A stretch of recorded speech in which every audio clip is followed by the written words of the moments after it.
Blog Talk Radio.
As promised, Academy Award-winning documentary filmmaker Michael Moore. Michael, good evening. Good evening, Keith. Ladies and gentlemen, here is Rachel Maddow. Good evening, Rachel. Good evening, Keith. There's been a spike in the desire to own guns in Connecticut. Statewide, over 90,000 guns have been authorized for sale. You know how I feel about it. You want answers? I think I'm entitled. You want answers? I want the truth! You can't handle the truth!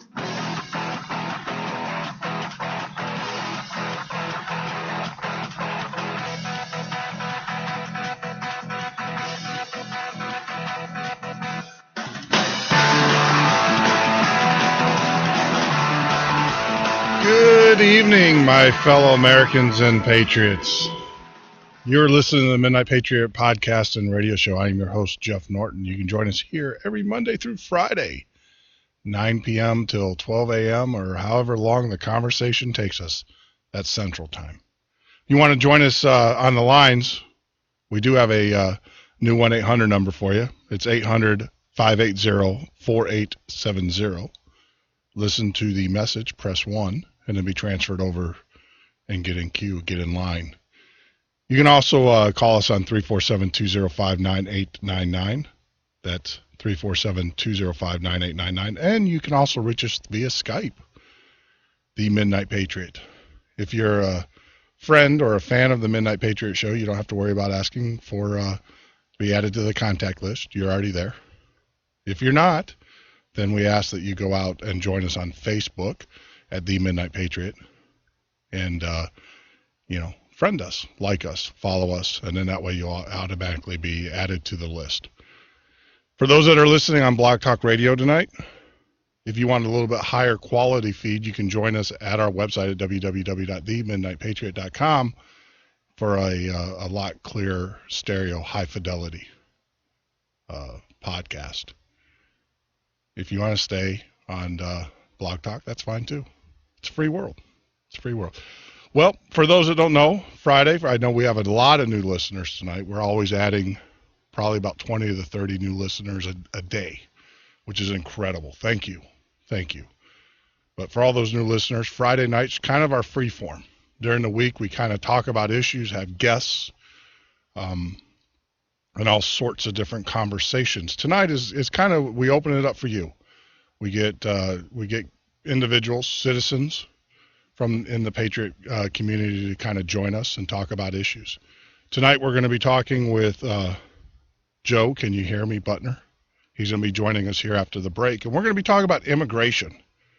You know, we talk about a lot of things, especially Obamacare and debt ceilings and all that. But tonight, I can honestly tell you, I don't think we've ever had a show dedicated towards immigration.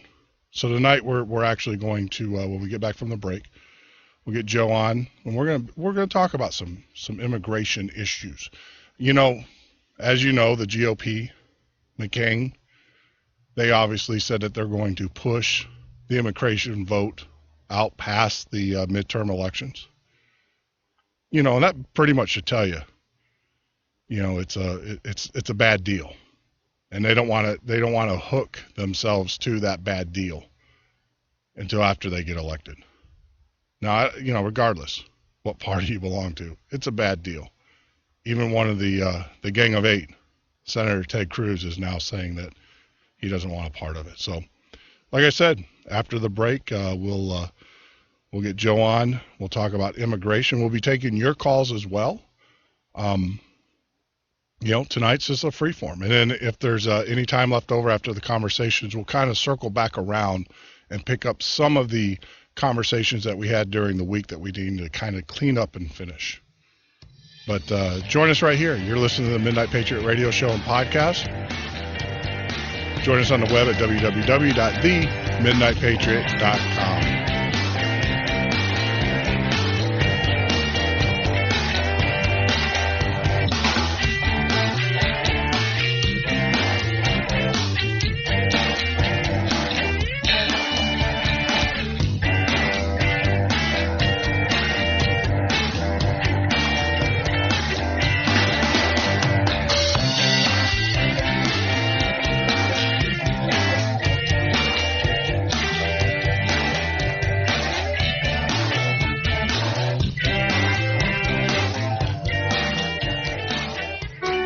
In a moment, cancer changed our lives forever. We were told nothing could be done to enjoy these final moments together. But in that moment, when all seemed lost, St. Jude Children's Research Hospital gave us hope. Because at this moment, St. Jude Children's Research Hospital is saving lives with pioneering research and care. We're changing the way the world treats childhood cancer by sharing our discoveries with doctors and scientists everywhere. And will never have to pay St. Jude for anything, ever. At this moment, she wants to be in her own bed. I want to be back at school with my friends. I want to be outside playing. Please take a moment and join St. Jude in finding cures and saving. Oh, that? It's my time machine. Does it work? Sure. Just hit this button. Whoa, dinosaurs. Cool. Or we can go here. Hey, that's Napoleon. Oui. Or we can go to the future. Wow, hey, you have this nice house. Do I have a nice house? No, you didn't save any money. Always spent it on vacations and stuff. If only there was a way I could go back in time and correct that bad habit. Yep. Okay, the time machine is not real, but the saving thing is. Get in the habit of putting some of your money in savings each week through a 401k, savings account, or financial investments. Put away a few bucks, feel like $1 million. For free ideas and easy tips on saving, go to feedthepig.org. That's feedthepig.org. What does this crazy little button do? Wait, no! This message brought to you by the American...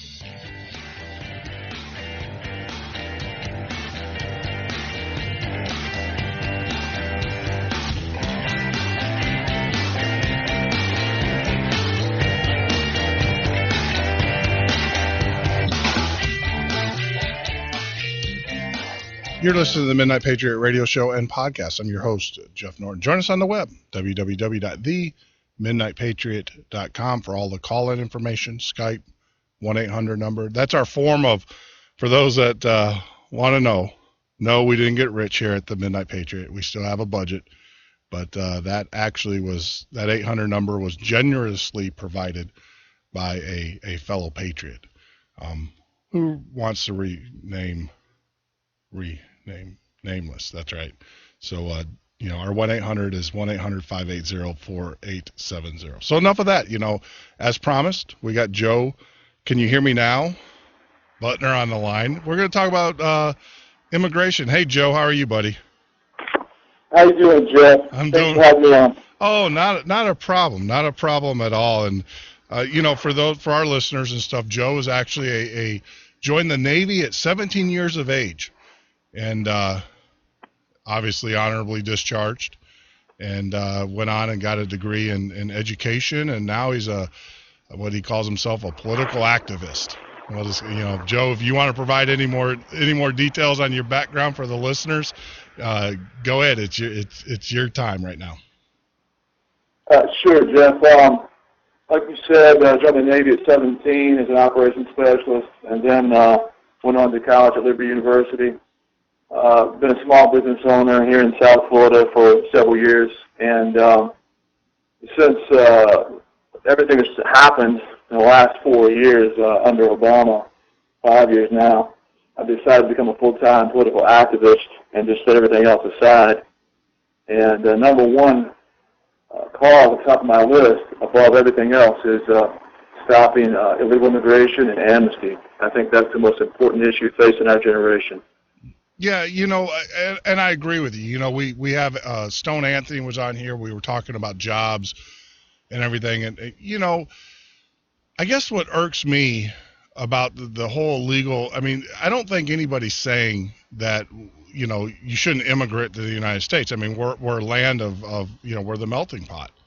I think the frustrating part for most of us is the fact that you come here illegally, you use up resources, i.e., you get through, I think it was President Reagan who actually passed the law that says that if you're, regardless of your legal status, you can get free medical care.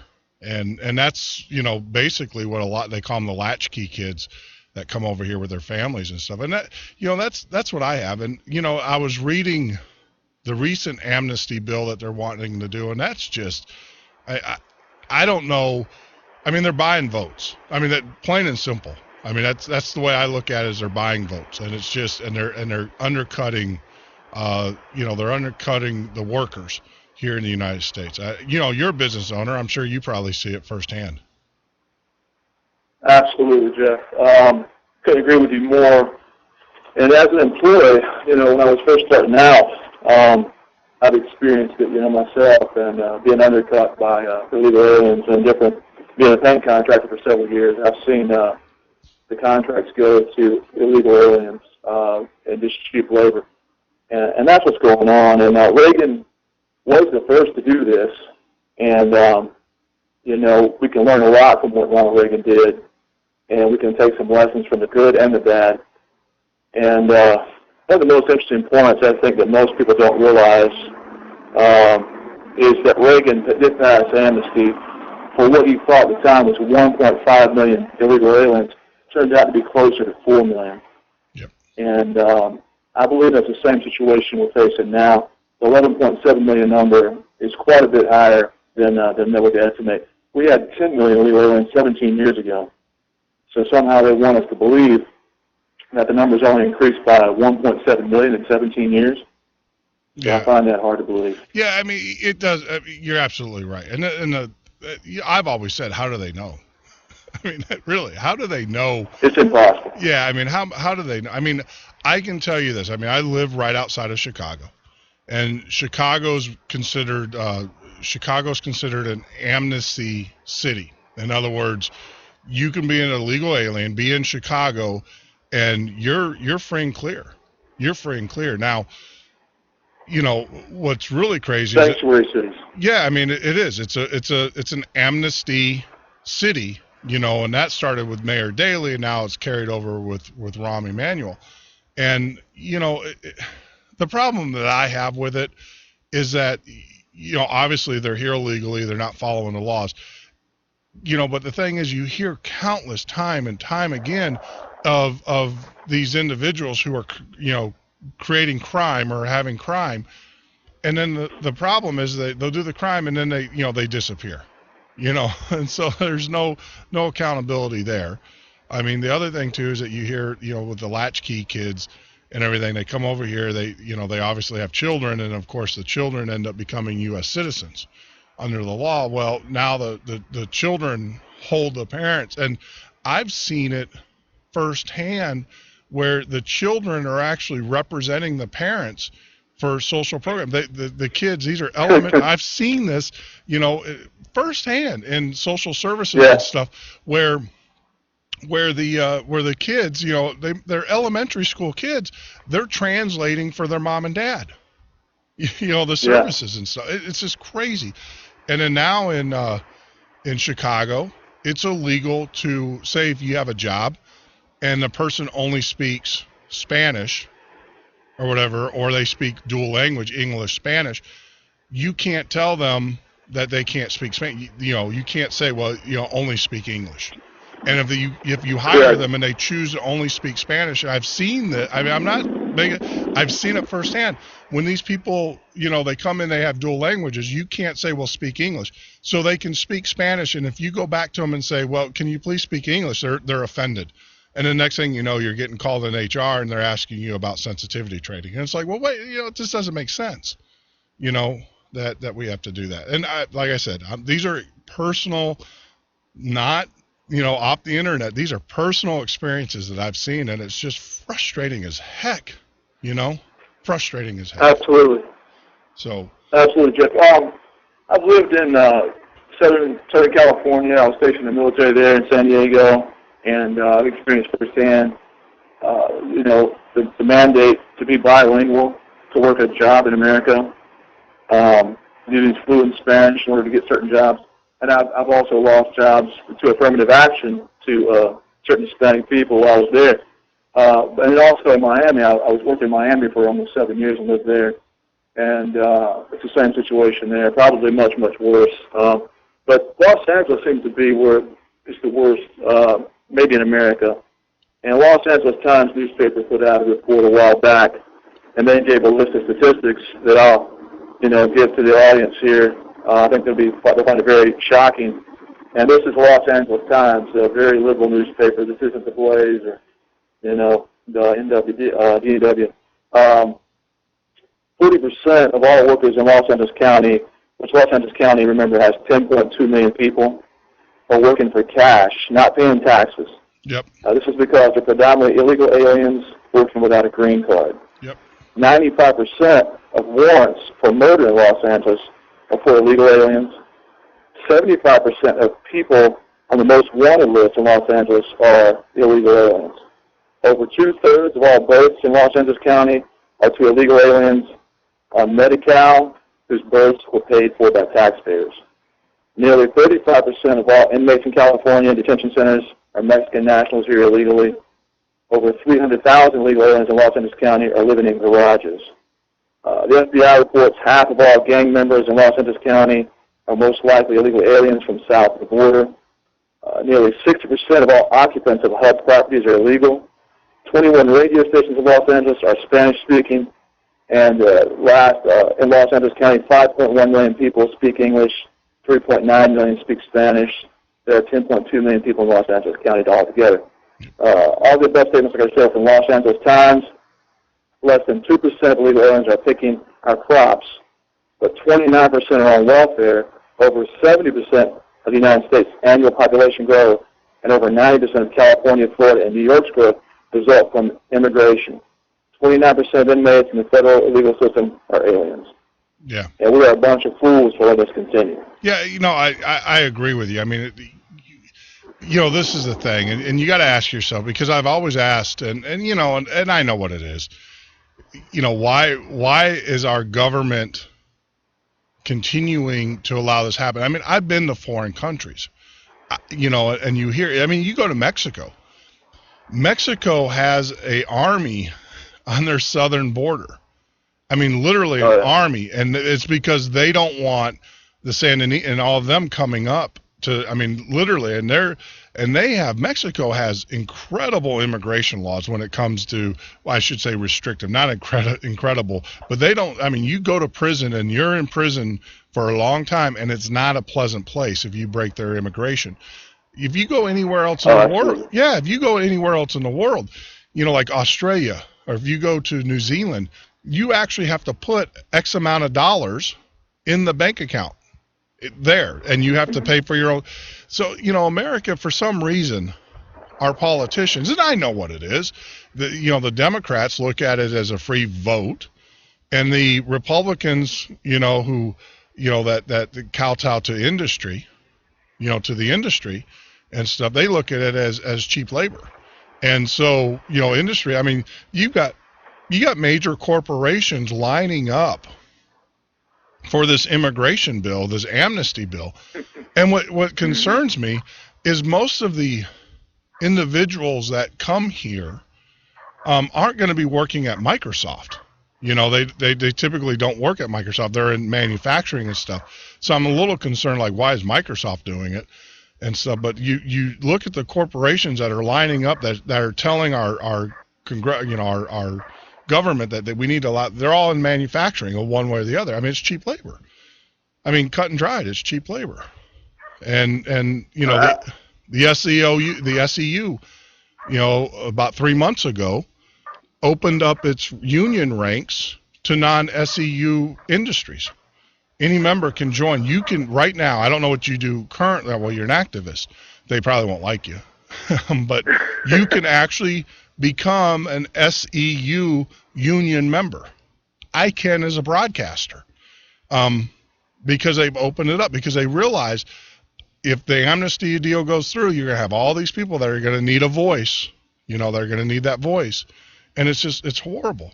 I mean, I know you're in Florida now, correct? Yes, sir. Yep. I have very close family members that worked at a chicken processing factory down there in Florida. And they said that when the ICE people would show up to do the immigration inspections, they literally would shut the factory down because they would have 0 employees that would show up. I mean, it was usually a few that were there, but they'd have to shut the factory down because all of a sudden, all the employees, the majority of the employees, I mean, those are jobs. Those are jobs that Americans can be taken.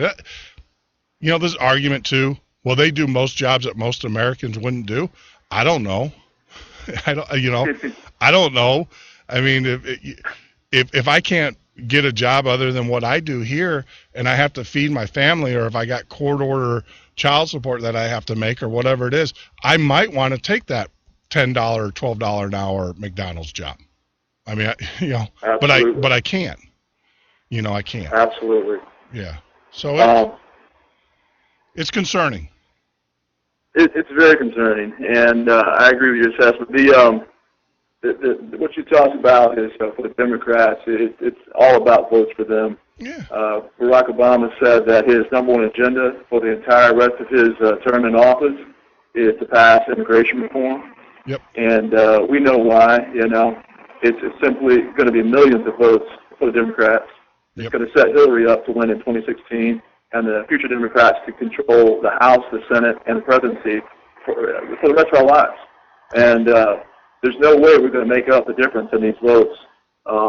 If you look at the numbers, like I said, 11.7, it's probably closer to 30 million if you go state by state and add up all the illegal aliens.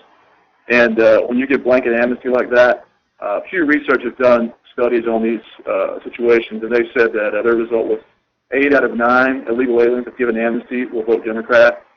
They're addicted to big government. They come from countries where they're used to that, and they will definitely be voting Democrat, even more so than the ones here. And as far as the Republicans go, it's definitely, for the 30 or 40 in the House and the 14 in the Senate that voted for amnesty for illegal aliens, it's about money. It's just about money. Nothing more, nothing less. Well, Go ahead. Well, I think it is about money. I mean, obviously, you got the corporate guys who want cheap labor. I get that. But I also think, too, they actually bought into the media hype that if the GOP doesn't get behind this, they're going to lose all of the votes. They're going to be viewed as the obstructionist to people getting their citizenship, and so they bought into it. And I think that's the other part. I think the ones that were on the fence, the GOP members that were on the fence that weren't in the pockets of big corporation and industry, I think they got pushed over because they were like, well, we got to go along with it because if we don't, I mean, look at McCain. McCain's going along with it because he's senator from Arizona. If he doesn't go along with it, he's definitely going to lose, if he chooses to run again. But, and I think that's part of it as well, is that the GOP has realized that if they don't get on board and look like they're being part of the solution or part of this amnesty deal, they're going to be looked very poorly. And, I've always said, if you want to see the true nature of this and what this is all about, say, all right, we'll give you amnesty, but you can't vote for 10 years. And I promise you, if that's the case, there isn't a Democrat alive that at that point they would be lining the hills with the Minutemen, keeping them out. I mean, seriously, it's all about the votes. On that note, here's the reality. Most of these bills that when they passed the Senate, I think it was 13-year provision that pathway to citizenship. Same way with the one in the House that Paul Ryan's pushing. It talks about a 12 to 15-year pathway to citizenship, and before these people are allowed to become citizens and vote. But the reality is, before the ink's dry on these bills, you will have the left screaming, Jim Crow, second-class citizens, and that they're only 3/5 of a citizen. They need to be allowed to vote. Well, states, they're paying taxes, they're living here, but they're not allowed to vote. That will be pushed ad nauseum until they get their vote. But it will never be a 15-year, 12-year wait. Well, it's not. People who think that are just kidding themselves. It's not that now. And I don't care what they say, because the way that the voter laws, Wisconsin, we got struck down with the Voter ID Act here in Wisconsin, and the whole idea with that is that if you're a legal alien, obviously you can't get a driver's license, you can't get an ID, thus you can't vote. Well, the federal government's come in and said you can't do that. You can't ask for a person's ID, so anybody can vote. And the problem is this because someone looks like they're Mexican or whatever nationality, you can't come up to them and say, well, are you American? So you can't ask them that. I mean, to tell American people how bad it is. The consulate of Mexico opened up an office in South Carolina, because South Carolina does have a Voter ID Act. You have to show some kind of ID. It doesn't say that it has to be, you have to show an ID to vote. And so do you know what and our government allowed them to do it? They are now opening up a consulate in South Carolina, and the Mexican consulate is now issuing IDs to its citizens in South Carolina, and our government's allowed. Yeah, so they can pass, like you said, they can say 13 years you can't be a citizen or whatever. The reality of it is you're absolutely right. They're not going to follow it to begin with. They won't follow it. They can't wait to get these people here and get them voting. In California, they're already passing out driver's license for illegal aliens. The interesting thing is, you talked about this myth of Hispanic vote and the Republicans chasing the Hispanic vote. And I have some really shocking statistics that most people probably aren't even aware of when it comes to the Hispanic vote, unless you really been following the issue closely for years. And we know that Ronald Reagan was a pretty good president, I think he accomplished a lot. He was a Republican. He controlled the House and the Senate when he was in. And Reagan passed amnesty in 1986 for nearly 4 million illegal aliens. And I want you guys to listen to the voting, how it's gone since from 1980 to 2012. This is a Hispanic vote. In 1980, Jimmy Carter pulled 56% of the Hispanic vote, Ronald Reagan 35%, a 21% deficit for the Republicans. In 84, Walter Mondale pulled 61% Hispanic vote, Ronald Reagan 37%, a 24% deficit. In 1986, Reagan passed amnesty. In 1988, Michael Dukakis versus George H.W. Bush. Michael Dukakis pulled 69% of the Hispanic vote less than 2 years after Reagan passed amnesty. George Bush, a mere 30%. Yep. Bill Clinton, 61%. W. Bush, 25%. Bill Clinton, 72%. Bob Dole, 21%. Al Gore, 66%. Bush, 35%. John Kerry, 58%. George W. Bush, 40%. George W. Bush in 2004 at 40% was the high watermark that Republicans have had in the last 32 years at 40%. And then Obama in 2008, 67%. John McCain, 31%. John McCain from Arizona has been pushing for amnesty his entire life from the Hispanic area, put only 31% of the vote, 67% for Barack Obama. And then again, this was another disastrous year for us with the Hispanic vote. Mitt Romney, 27%. Barack Obama, 71%. But this shocking number in all this is that Michael Dukakis pulled 69% of the Hispanic votes less than 2 years after Reagan passed amnesty. And I didn't know those numbers. I'm glad you shared them with us, because it basically goes back to your first statement that you made early on, is it doesn't matter. It's basically, they don't, people don't care who gives them the amnesty. It's just the way that they vote according to what their social agenda is or what their social belief system is. Oh, absolutely. Absolutely. Not only do they not care, Jeff, let's look at it this way. Reagan gave the amnesty last time, and they didn't give Republicans any credit at all. And this time, they're certainly not going to give the Hispanic vote, certainly not going to give Republicans credit. They're going to look like they've been dragged to the altar, and Obama and the Democrats are going to be praised for passing amnesty, and then the Republicans will be scorned by the non-amnesty crowd for passing amnesty. So it will be a complete disastrous loss all the way around for the Republican Party. No, I can see them losing the House and the Senate if they pass amnesty. Yeah, that's. Can you send me that research so that way we can post it up there and people, for our listeners? Absolutely. Oh, wonderful. Because I learned. See, there you go.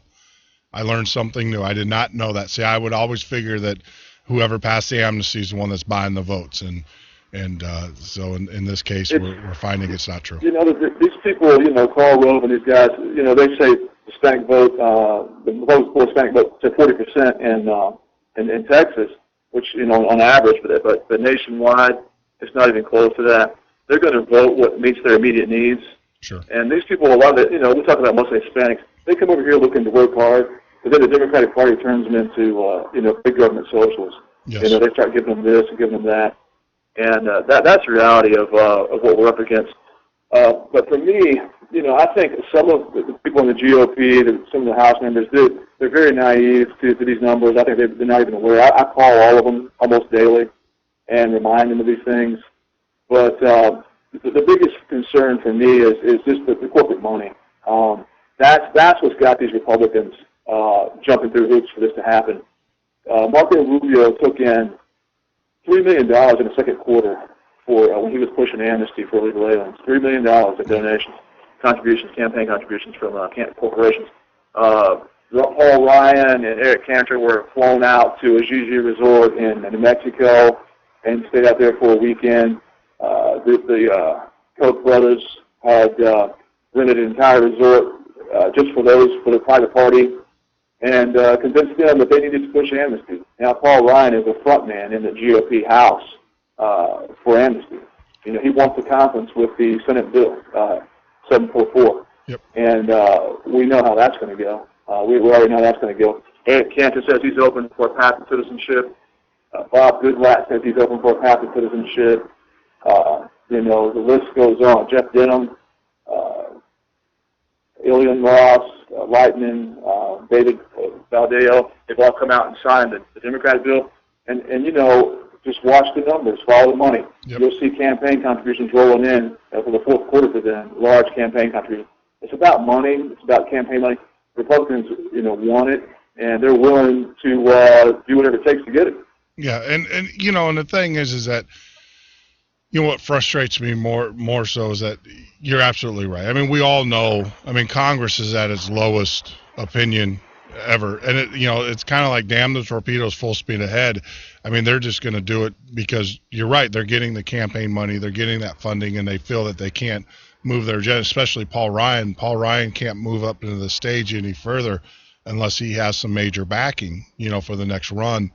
That he's preparing himself for. But the other problem is that I actually think you're right. The Democrats, and this is what I don't understand about the GOP strategists out there. They got to know your numbers. Maybe they don't. I think a lot of them are just forgotten. They just, they're told every day by liberal media that they have to do this in order to stay relevant. Yeah. They're told constantly by liberal media they have to compromise over and over and over to stay relevant. And they're missing the whole boat. They have to stick to their guns. And the thing is that, I mean, if you don't have to spend that much time in a country such as Mexico to realize too, the liberal media has something to gain here as well. I mean, though, you think that we watch and that we absorb a lot of TV in this country. If you go to Latin America, a lot of the Latin American community is very much tied to the media. And their whole source of, how do you say, existence or well-being, you can be dirt poor, but you'll always see a TV.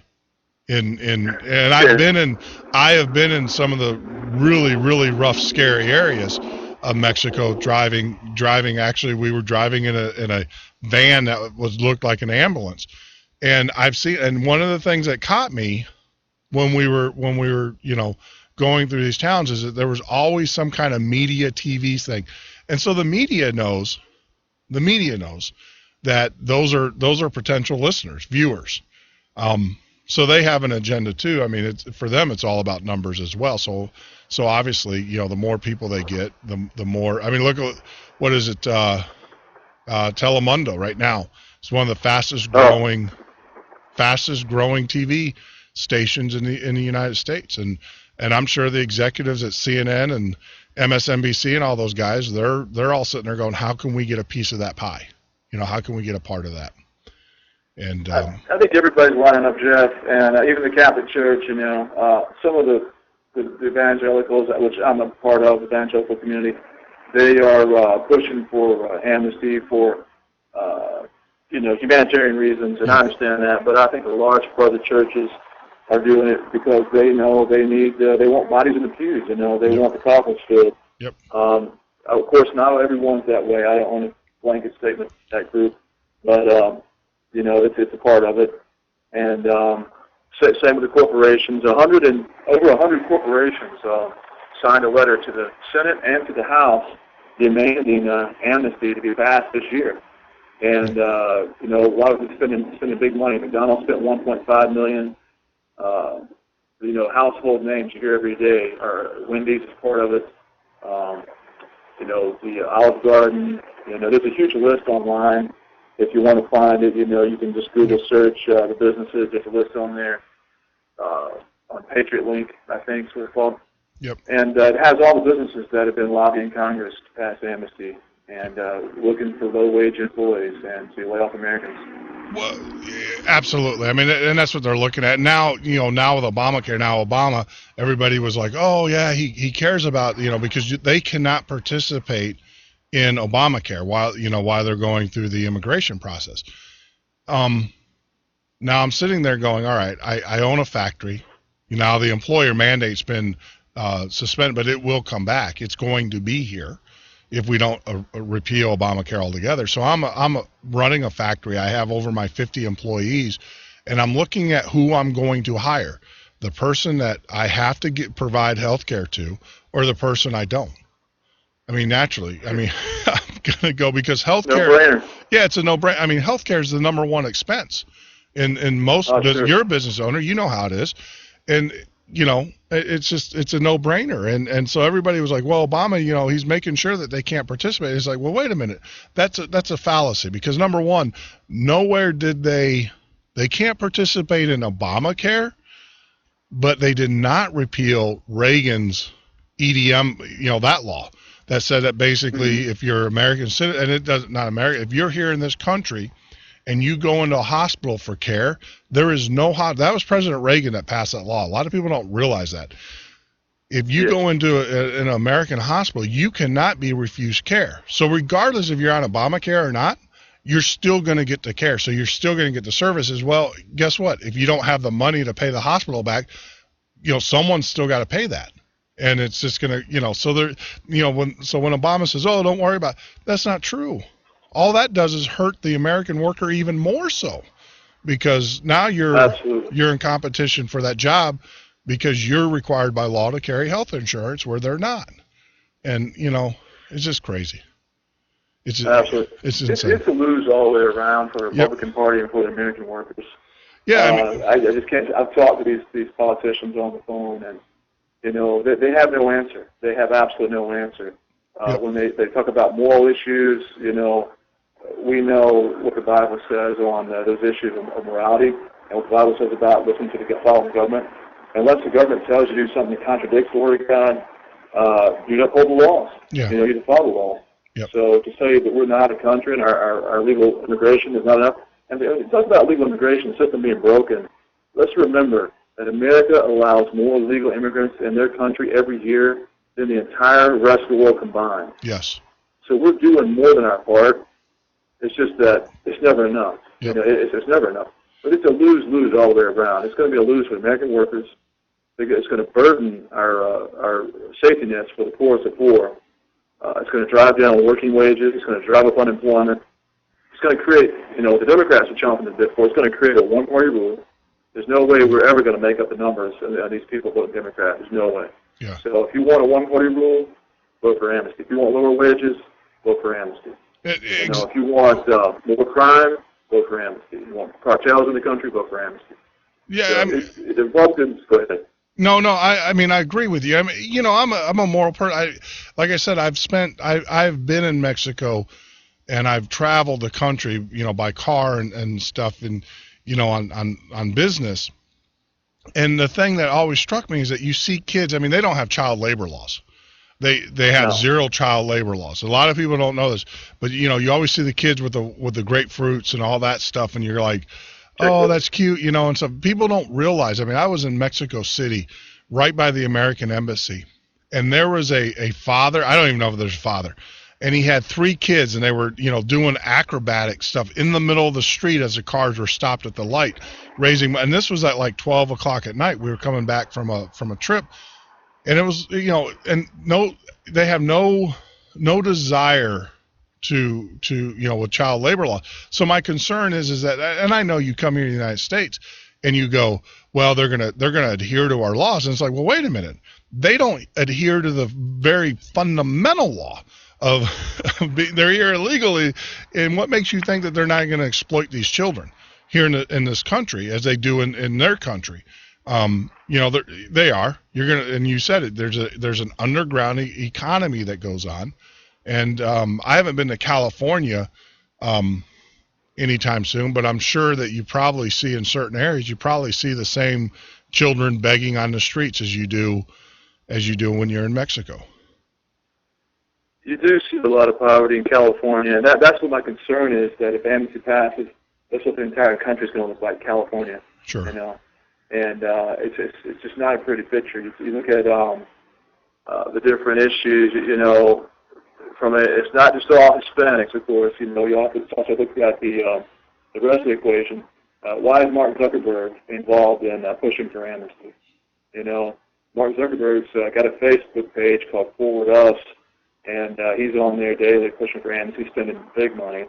And the reason he's pushing for amnesty is because he wants to import high-tech Indian IT tech to take American jobs. He wants to. It's about corporate greed. He doesn't want to pay full ticket price for American workers. Yep. He wants to lower price workers from overseas. Yeah, and a lot of people don't. Let's kind of back up. We always focus on, the Mexico and Mexicans coming over the country, but there's also another part of the amnesty, and I'm glad you brought that up because I was actually going to bring it up a little bit later.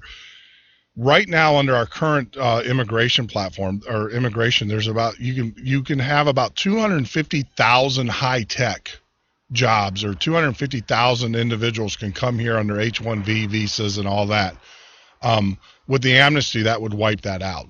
And you're absolutely correct. I mean, I have.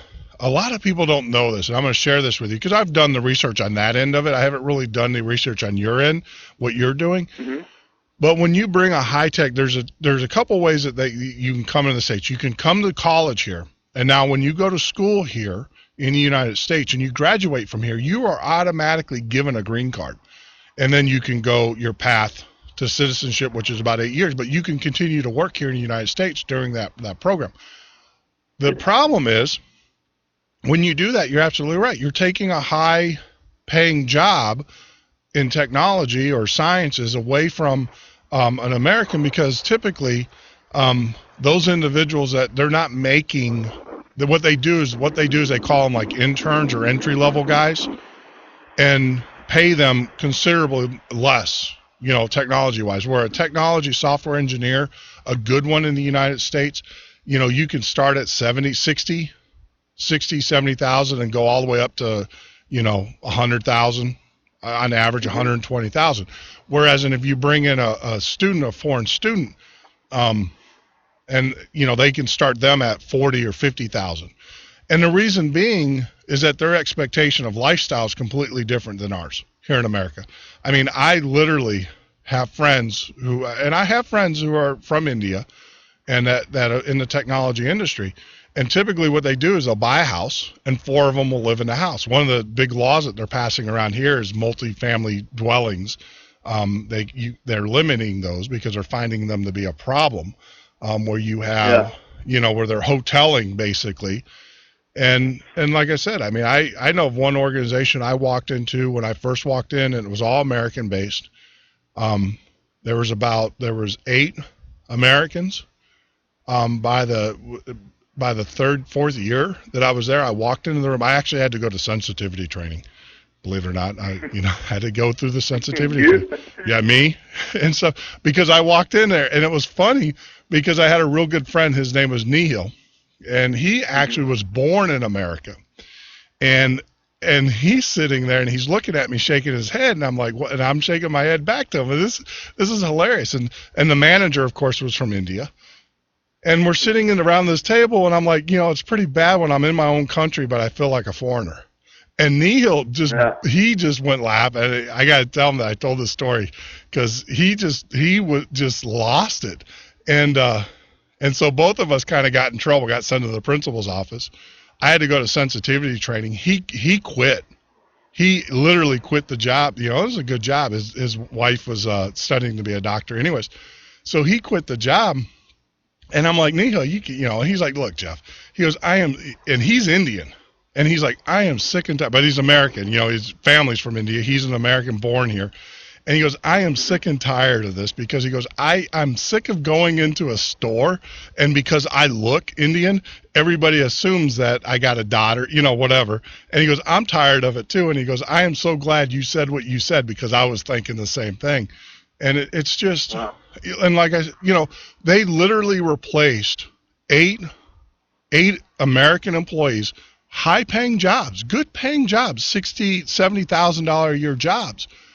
And they brought in 25 Indians, 25 to replace those. What the 8 were doing, they brought. So that tells you there was a huge, disparity in incomes there. And these guys, every 2 months they would, it's like, where are you going? Oh, I got to go back. And then they would go back, and then they would come back, and it's just unbelievable. And then our technology industry has just been robbed. Blindly. A good example is you go out to Indeed or you go out to one of those tech search webs or job search site, and you put in a technology type job, say PHP programming or Avaya, telecommunications or something like that. 5-6 years ago, there was well over 3,000-4,000 jobs. Well over 3,000-4,000. Now you put in Avaya engineer and Indeed, and you might get 30 jobs. 30 jobs. Yeah. It's just very disheartening. Yeah, and these are high-paying jobs. These aren't, factory worker jobs. I want to disparage them, but these aren't, fruit-picking jobs. These are high-paying technology, scientific jobs.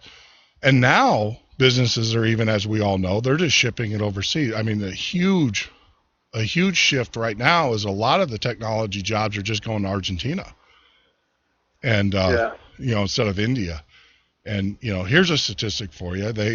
In the call center business, they were saying that when you call a call center, you call India, it will take on average, 3 times for you to get the same resolution that you would if you called a U.S. or a U.K.-based call center. They can usually resolve your issue on the first call. And I just, all my listeners out there, forget about the, can't understand them, right? Forget all about that. When you call an Indian tech support or a tech support that's in India, just be conscious of it. How many tries does it take you to get your answer, or how many times do they have to pass you off? And on average, it's about 3 times. And that came from the Gartner report, which is a big reporting agency that reports that type of data, where in America, typically they can resolve your issue on the first call or on the first pass. It's just, and businesses are realizing that. They're actually bringing a lot of their call centers back to the United States. But, of course, they're not hiring the people to do the work. Well, now they're importing. They're importing, yeah. Yep.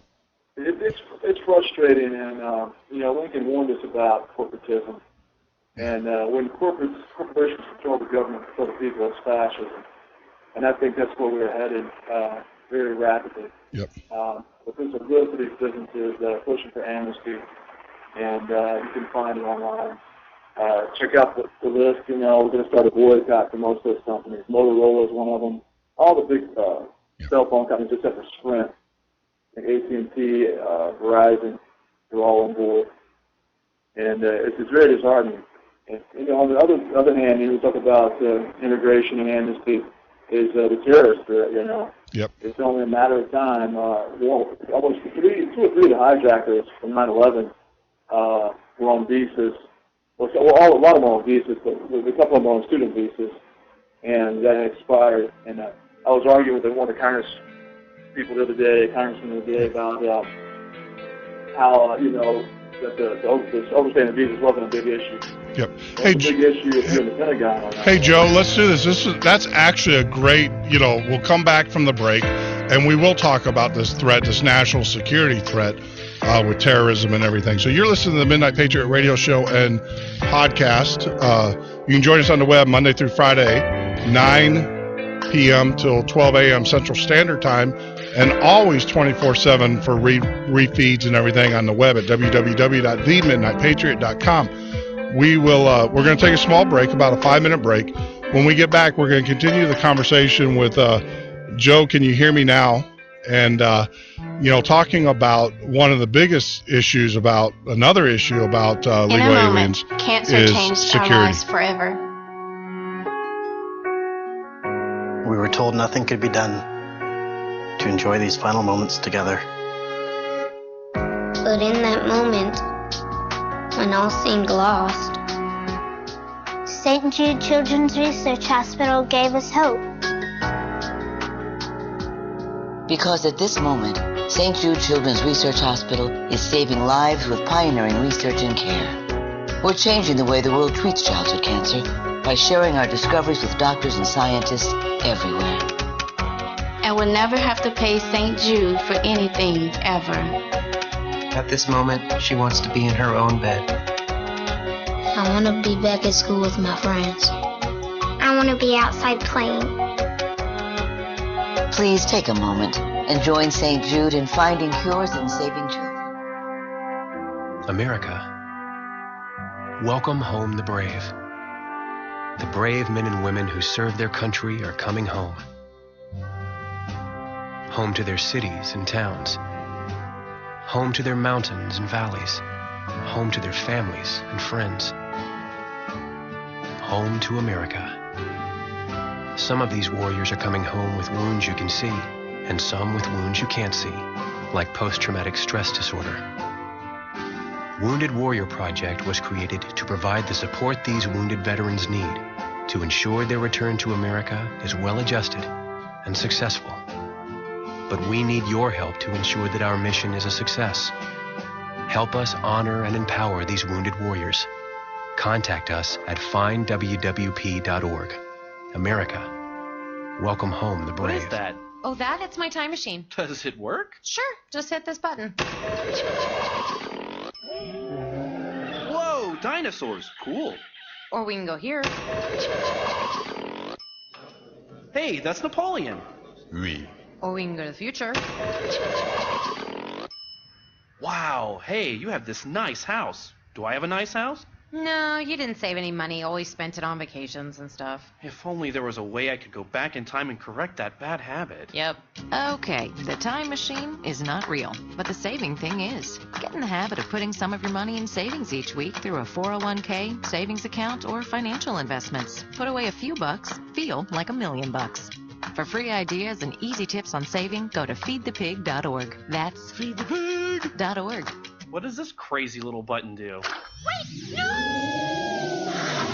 After Daniel Pearl was kidnapped and murdered in Pakistan, his family and friends came together to work towards a more humane world. On Daniel Pearl Music Day, thousands of people around the world will unite to promote harmony for humanity.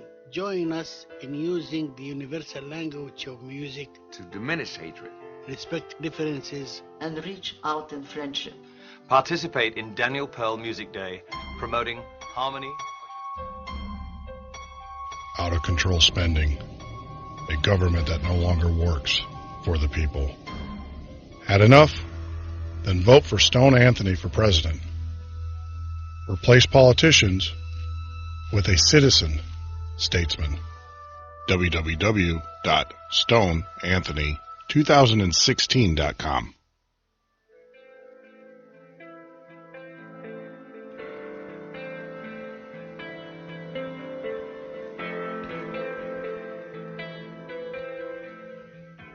You're listening to the Midnight Patriot radio show and podcast. I'm your host, Jeff Norton. You can join us on the web at www.themidnightpatriot.com, and you can join us every night from 9 p.m. Central till 12 a.m. or whenever the conversation takes us. Sometimes it actually goes into the wee early hours. We've been known to do that here. That's the nice thing about having this type of this forum here. But right now we're actually talking about immigration, immigration reform. We had an excellent conversation in the first hour about issues, great facts, great numbers. Joe is very informative and everything, and I highly recommend, if you're coming in on the second hour, which I know some of you are, I'd highly recommend that you listen to the first hour. There's some information there that everybody needs to know. And these are things that even I didn't know here at the Midnight Patriot, which, if you know me, I'm a numbers guy. These are the type of research things that I like to hear from. So right before we went off the break, Joe, you brought up the comment about terrorism. I mean, that's one of the things too that we definitely need to talk about is terrorism.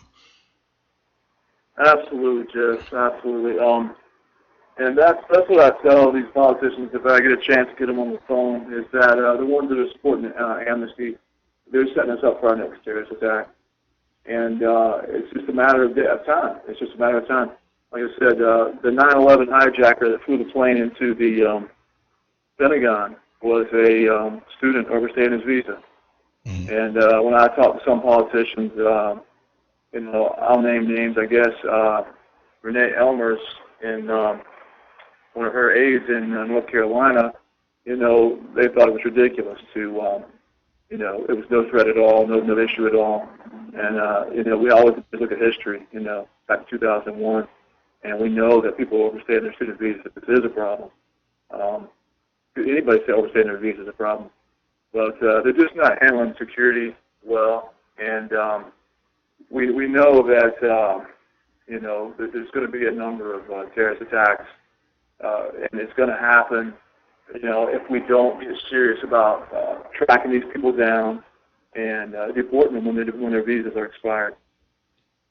Yeah, I mean, absolutely. And, and like I said, I mean, I think that's by design. And you know what? I'm glad that you brought that issue up because I need to start focusing on immigration as a whole, not just immigration on a segment. And I think that's what that's what the media has kind of drawn us towards, is this whole thing about immigration as a segment, because when you say, illegal aliens, what's the first thing that pops in your mind? You think of Mexico, you think of Mexican citizens coming here and stuff, where in essence, as we pointed out, you have technology, you have foreign nationals that come here into this country and then, of course, disappear off the radar. We have no way of tracking them. And then, lo and behold, like you said, is that they end up on a, blowing up planes up or flying planes into buildings. And then on top of that, blowing up World Trade Centers with car bombs and stuff. And so, you're absolutely correct. I mean, we need to get away from this media-driven, focus of just it's the Mexican citizens that are coming here illegally, but we need to start focusing on immigration as a whole, And absolutely, Jeff. I couldn't agree more. There's really nothing to gain for an American citizen unless you're a Democrat looking to take control of the country permanently. For the average Republican, other than a moral issue, but I really believe that it's immoral to bring in foreign workers when 20 million Americans are out of work right now. And I think that's immoral. The push behind this right now is corporate America. Yep. And it's just not going to benefit the country at all. Yep.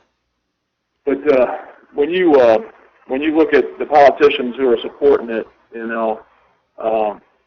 when you back them into a corner, they really don't have an answer. I can tell you that. They'll use cliche after cliche. The number one cliche is, well, you can't deport 12 million people. Well, I think you can. Well, I think it can be done.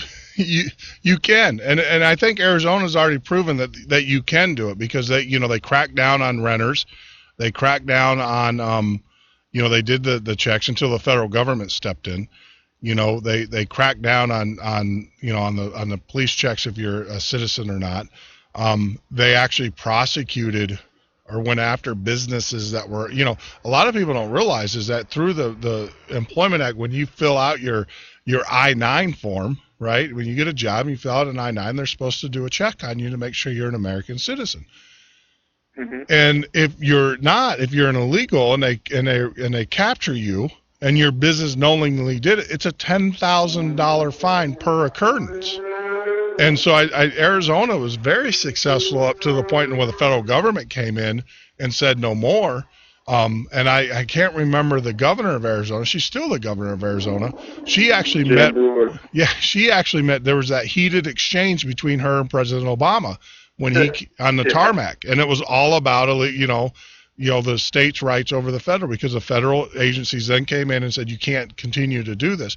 But while they did that, while Arizona did it, they actually saw a mass exodus of illegal aliens out of Arizona, going back home because they couldn't find work. They couldn't, they weren't getting the programs because Arizona was cracking down on it. So you can round up 10 or 11 million illegal aliens, because what you do is you withdraw all of the services, Absolutely. and either they leave or they end up, committing crimes, and then you got them anyways. So yeah, no, I don't believe that. That's a fallacy where they say, well, you don't have to. You just prosecute the companies that are hiring them, so that they don't have any jobs, and you prosecute. You have to punish them for it. Yeah. You absolutely have to punish them for it. They're the root cause of all this. You think about the magnets for these people. Yep. That's going to make a big difference. Yep. And you raised an excellent point. The amount of services that we spend on a illegal alien is just astronomical. The numbers, they were saying that just in general welfare, an American on welfare costs the government, social services, about $163 a day in services. $163 a day in services. Wow. Yeah, when you add up education, you add up all of the programs, and then like you said, is you got 11 million illegals here who obviously have job, most of them have jobs somewhere, which usually means that they probably committed a crime of identity theft somehow, right? Yeah. Which means, and then you have the underground economy. You got 11 million people who currently are not paying into the tax base, but yet are taking money out of the tax base. It's just I don't know what's bass or back. I'll keep it clean. But it's just crazy. Yeah. Well, no, you're right. 100% right. And the thing is, the first act they commit, coming across the border, the first act on American soil is a crime. But that's just the beginning. Then you have buying and selling of Social Security cards, fraudulent passports, jobs being paid cash on the table, not paying taxes, and this is rampant in Los Angeles and Miami. They're not paying taxes, but I looked on Forward Us, Mark Zuckerberg's page on Facebook, and he said that they are paying taxes, and it's just ridiculous. How do you pay income tax when you're getting paid cash on the table? Do they just mail in a money order to the government? And anonymously? Exactly. And then the other part of it too is that when they do, this is one thing too that was that a lot of people need to understand. When you are here legally, like if you're on an H-1 visa, the government then takes out your Social Security check, right? Your Social Security. If you are in the state or the United States longer than 10 years, the government keeps it. If you are in the United States, like say you work here as an H-1B visa longer than 10 years, but you're not an American, you've never made an American citizen, and you decide that you're going to go back to India or China or wherever you go, the government gets to keep that money, that Social Security money. They don't give it back to you. I didn't know that. I had a buddy, like I said, told me, because I asked them, I said, how do you pay that? They go, no, we take taxes out. But the problem is that if we stay here, if we don't stay here longer than 10 years, then the government keeps it. If we leave before the 10-year window's up, they said we get all that money back. They get all that money back. But if they're here and they get disabled and stuff, then they get to participate in the social service programs and all of that. And they were explaining that to me. So yeah, if they leave, the government keeps their money, but when they leave, and most foreign nationals that come here and work, unless they become an American citizen, usually year 6 or year 7, they go home. Well, they get that check. They get all that money back that the government took out of them. Yeah, and it's just, it's ludicrous. That's insane. But, they get it. But like I said, it's a win for them, because if, say, they're here, they're in that same period of 6 years, and say they have a family member who gets sick or something happens while they're over here, they get the benefit of the services, because like I said earlier, it is illegal for a hospital to turn you away. It is illegal for a school system to turn you away. It's illegal. You can't do that. So it's just I don't know. It's nerve-wracking. It's nerve-wracking. They're using the hospital as primary care physicians. They're using the emergency room as primary care physicians, to be honest with you. Yeah. I think we've made a pretty strong case as to the downside of illegal immigration and amnesty.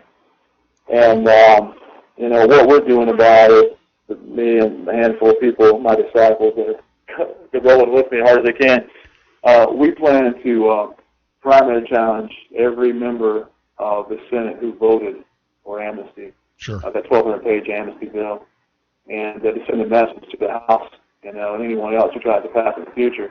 There were 14 total votes.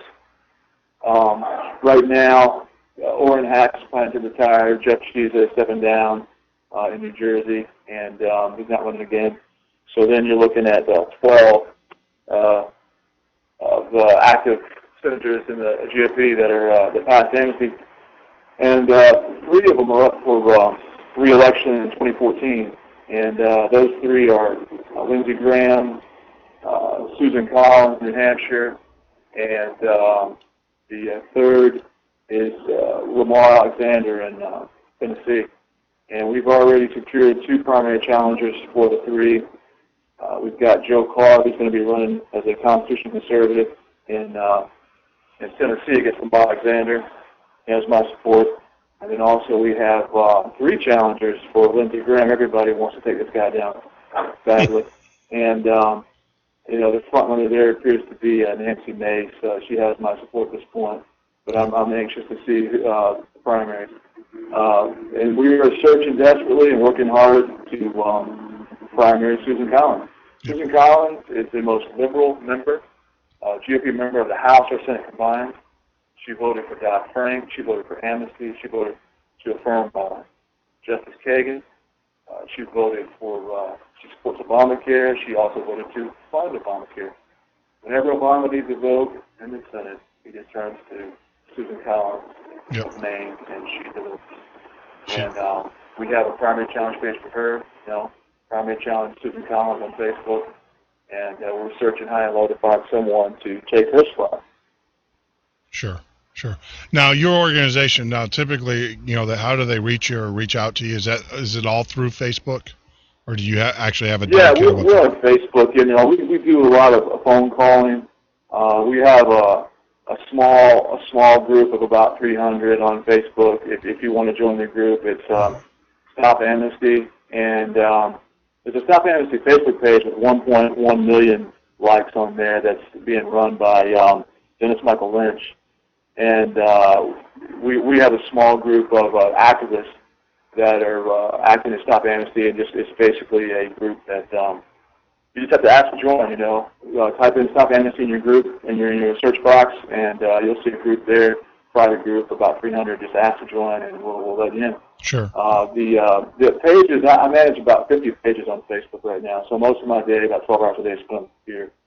And most of those pages are to Stop Amnesty. Almost all of them. I have one Tim Tebow page. I really want to see him back in the NFL. Sure. But other than that, they're all Stop Amnesty. We know who the enemy is and who the enemy are, and we're going after them. We're not going to give anybody a pass on that 1,200-page bill. 2006, we're going to have McCain's going to be up, Marco Rubio, and several others are going to be up for re-election. But the list of members of the GOP Congress who support amnesty, it's out there. There's about 35 members right now. I can give you those names if you want. But, you can go on ALIPAC, Americans for Legal Immigration Reform. Americans for Legal Immigration, ALIPAC. You can go on their website, and you can find the list. I think there's 33 they listed. I think the total is going to be about closer to 40 when it's all said and done. And I have a Facebook page for each one of them. So We're very serious about stopping amnesty because we know it's going to push this country over the cliff. Yep. And, yeah, I mean, there's no doubt about it. So, I mean, can you make sure, Joe, that, you send me an email after the show, I'll make sure that all of your links and all of that are actually attached to the show for the rebroadcast, so everybody can go out to our website. One of the things we're very good, we do diligently is we try to source all of our material, and we actually show that to the listener by going to the show. If they click the More tab by the show, it will show all the sources and have the link. So if you can get that to me, I promise you, when we post this show actually into the, actually on our page, obviously people are listening to it live now, but when we actually post it, we'll make sure that all of that source information and ways that they can contact you and join your organization and get into your group and stuff, that's all listed out there. So I appreciate it, Jeff. Thanks so much. Not a problem. You got you had a convert before we did it, but I didn't know the numbers. Now I like the fact that you laid out the numbers from the LA Times, which is, like you said, it's a very liberal rag, if you want to call it that, and stuff, and they even see it. So it's amazing. So once again, Joe, the only truth is the majority of Americans, even the liberals, they don't want amnesty. It's just not in their cards. So you get the push from the corporations, but the average citizen, even on the left, the Democrats, they don't want it either. Yeah. Well, and that's the thing is that even. I'm just going to say, I have friends and stuff that have come here that have immigrated here. One of my next door neighbor is, he owns a landscaping business, and, Mr. Jeff, that's what he called it, Mr. Jeff, Hefe. And it was funny because we were talking about, because I know that he goes back to Mexico every once in a while. And I just flat out one day just asked him, I said, are you here illegally? And stuff. And he kind of looked at it, he goes, no, Mr. Jeff. He goes, Pedro's his name. He's a great guy. Super guy. Whenever we need, he's always here. When we're not, he checks on the house late at night if he sees cars or whatever, because he knows we do the show, and we're a little out there, and so he's concerned about our safeties too, and saying, but no, Mr. Jeff, I got my green, and then he's like, I'm an American, and it's funny, and he goes, all my family has their green cards, and they're all becoming American. We love America. And it's hilarious because then I ask him about the amnesty, and you want to see him. This guy's always got a smile on his face. You want to see that smile go away? Ask him about amnesty.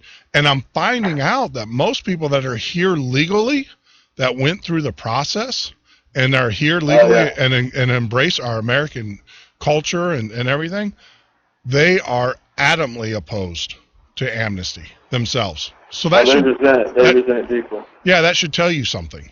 When the people that are, that right there should explain a lot to you.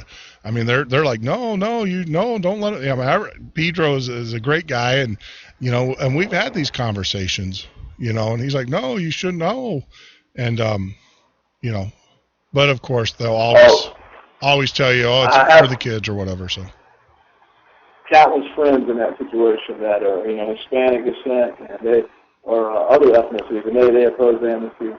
And so it's not a blanket situation there. Sure. And they resent, having to go through all that work they did to come to America, only to have it handed out to the legal aliens who don't respect our laws. Yeah. And I can definitely relate to the story. Well, I think of Nihil, sitting there at the conference table, and he's like, I'm just, I'm getting tired of being lumped into that group, and being treated differently because. They feel the tension in the air. Yeah, and they're like, we're here. We love this country. It was funny because he had an opportunity to go back to India under working. He's like, I'm not going back there. I have no desire to go there. I'm an American. Oh yeah. I'm an American, and I love this country, and I would never go back. Like a good friend, he was on the show a couple weeks ago, Jake Danishevsky, from Russia, and his whole book is about what he saw Russia versus the United States and stuff. But if you ask him, I'm sure he will tell you he loves this country, and he would not even think about going. It's not even an issue of going back. So, but I agree. And when you talk about other countries, and you talk about what's going on in Mexico, America spends so many billions of dollars around the globe and the Middle East trying to nation build over there. I wish we could spend more money right next door and help nation build there. Yes. To help stabilize Mexico, get rid of the cartel, if I was in charge, that's what we would do. We would get rid of the cartel. We would go down there and get rid of the corrupt politicians, try to stabilize Mexico and bring them up to the standard. And that raises a great point, though. And most countries are corrupt in nature, but Mexico political system is highly corrupt and highly. There is definitely a class system, the haves and the have-nots. I mean, you go to Mexico City and you'll see that firsthand. You know, you have a central area where all the embassies are and where the rich people are, and you got police basically literally every 20 feet, 30 feet. And then if you go outside of that quadrant and go into another area, I mean, you'll be lucky if you come out alive. And it's not just that for foreigners, it's for that even for people, you know. I mean, there is definitely a have and a have-not system of government in Mexico, and I don't know how much. I don't think you can throw. I don't think it's something that's going to be solved with money. What's going to have to be solved is that the people themselves are going to have to just say no more.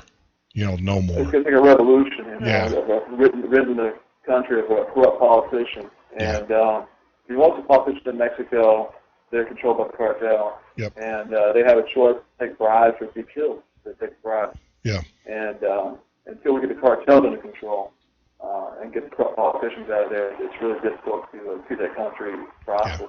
Yeah. Just virtually, like you said, that middle class. Yeah, I mean, and it's sad. I mean, it is because people have a right to, freedom. I don't care where you're from, but the problem is like, and I don't get that impression that you're against immigration. I'm not. I think if you want to come here, you come here and you do it the right way.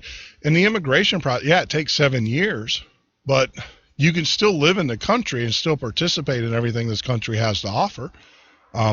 You're just not a citizen until after the 7 years. And I think what we're against is the fact that we just give a blanket, the amnesty part of it too. So. Yeah. And people say it's not an amnesty. It's certainly an amnesty when you come to a country and commit multiple crimes, tax fraud, identification theft, identity fraud, crossing the border, national border, illegally. So those are all crimes. Most of them are felonies. Yep. So when you don't get prosecuted for multiple felonies, certainly it's an amnesty. Absolutely. Like I tell most politicians, we want immigrants. We're a nation of immigrants. We want you to come to the door in the daytime and out the window at night.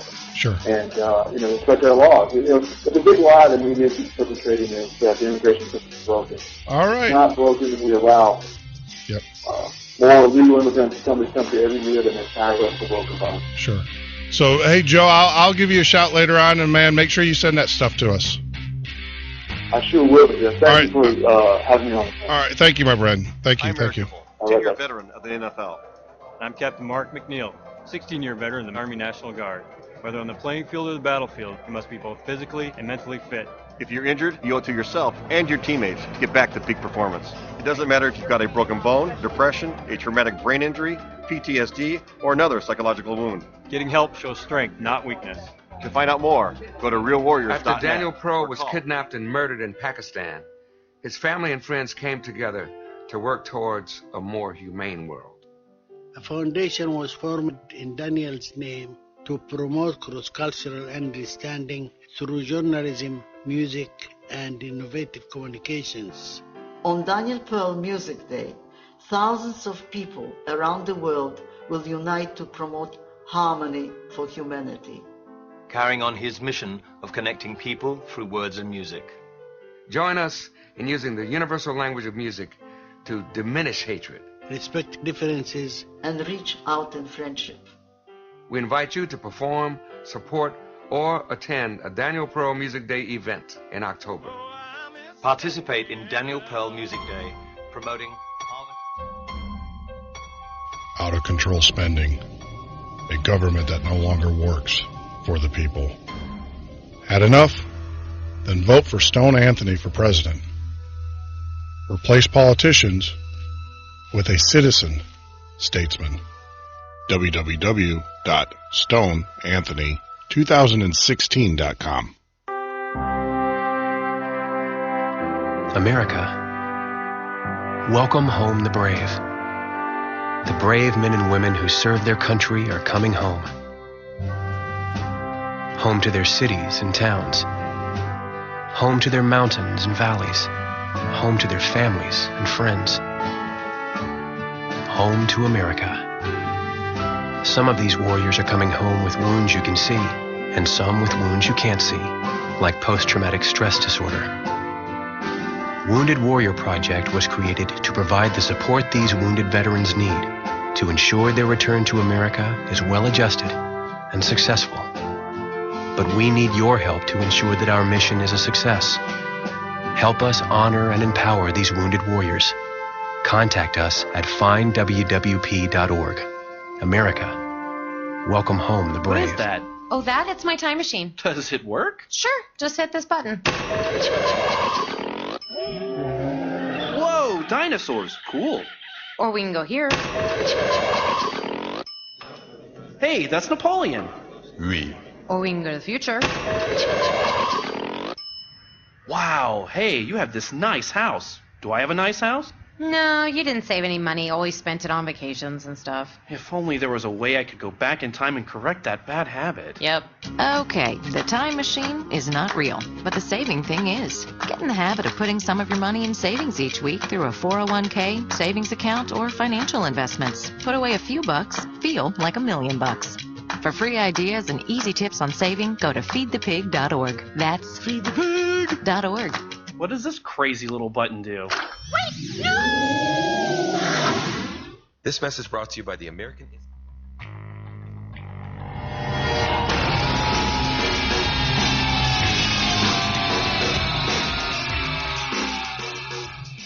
You're listening to the Midnight Patriot radio show and podcast. I'm your host, Jeff Norton. You can join us on the web at www.themidnightpatriot.com for all of the news, call-in information, everything. Lines are open. You know, like I said, Friday night's kind of typically your night. You know, of course, we had Joe, can you hear me, Butner on the call. We were talking about immigration because I think it's an issue that we need to discuss. We haven't just, really, this is the first time we really got into to immigration and some of the issues with the immigration amnesty bill. I know Stone Anthony was, on the show quite a bit, and he talked about his plan on handling the immigration, and it's basically there is no such thing as amnesty, which I think we all agree to. We all agree with that. Amnesty is not the way to go. You cannot give blanket amnesty to people that commit crimes. And you got to remember, these are felonies. These aren't misdemeanors. And typically, as Joe pointed out, these individuals that come here illegally are creating other crimes other than the fact that they're just here illegally. So it's something that, you're giving a pass to felons. And we need to address that as a country. And just giving a pass is not the way to address it. And, I think we clearly shown the reason why. It's votes. Votes on one end and cheap labor on the other. Now, the other part of it is cheap labor. That's slave labor. That's what they're looking at. Is that what you're about? It's not what I'm about. I think a person in this country ought to make a fair wage for the work that they produce. I don't think we should be taking advantage of anybody. Corporations make enough. Corporations are now making huge profits. Huge profit. I mean, the CEOs of corporations now are making more. And I'm not against. Don't blast me. I'm not against capitalism. I'm not against people making money. But you have CEOs of the corporations making vastly disparate amounts of money, in relation to what it was in the past. And it's all about, cheap labor. It's all about cheap labor. So, we need to kind of buck up as a country and say no more. No more. Talk about bucking up, as we sit here and we kind of wind down our week. I am going to get to some articles that we didn't get to earlier in the week, but talking about bucking up, I just have to say this. I do watch the Green Bay Packers. I really do. I do watch the Packers. And our quarterback, you hear about these athletes, the National Felon League. You hear about everything that's going on with these guys. And I don't agree with half the stuff that they do. I don't. I mean, it's just wrong. I find it amazing they get paid so much money and they do such stupid things. But that just goes to show you, stupid is what stupid does, right? Forrest Gump, stupid is what stupid does. But here's one guy, and I am so happy that he is a Green Bay Packer, and he's a highly respected athlete as well. Aaron Rodgers, our quarterback of the Green Bay Packers. This is one that will put a smile on your face. Now, us in Wisconsin know this. There's these ads or these PSAs that go around, and it's called you go to It's Aaron, ITSAARON.com. Now, what Aaron does is he's actually teamed up with a trial lawyer here, and there's two PSAs that he does. One of them is about drunk driving. We have an issue. Obviously, it's Wisconsin. Dairy, cheese, and beer. I mean, that's our, it's a culture here. But with that, we have a lot of irresponsibility. So Aaron Rodgers is actually partnered up, and he does these free PSAs, not the discount double checks, but he does the other PSAs about drunk driving and helping with that. And he does it free of charge. He donates his time. Well, the other part of it, too, is that he's got a program called It's Aaron.com. And what he does is, about the Starlight Foundation, where they grant a person's wish and everything, which, that's commendable. What Aaron does is he finds exceptional people who are challenged, be it physical, be it, whatever reason. And he does this, and he does it, between practices and stuff. He donates his time between when he's not playing football or practicing or whatever. He's doing these shows, and it's phenomenal. And we see it here in Wisconsin, but you don't see it on the national. You guys see the discount double check commercials. You don't see these commercials. And I just want to say that it's just refreshing. So, they actually featured him on The Blaze. And I haven't seen this video. They just shot it over to us, so I'm going to play it, and then we'll just kind of go from there. But this is our quarterback. This is a fellow, American citizen taking his time and his talents to make someone else's life better. And he doesn't have to. He's the highest paid quarterback in the industry. And he doesn't have to do it. And he doesn't do it once or twice. This is a consistent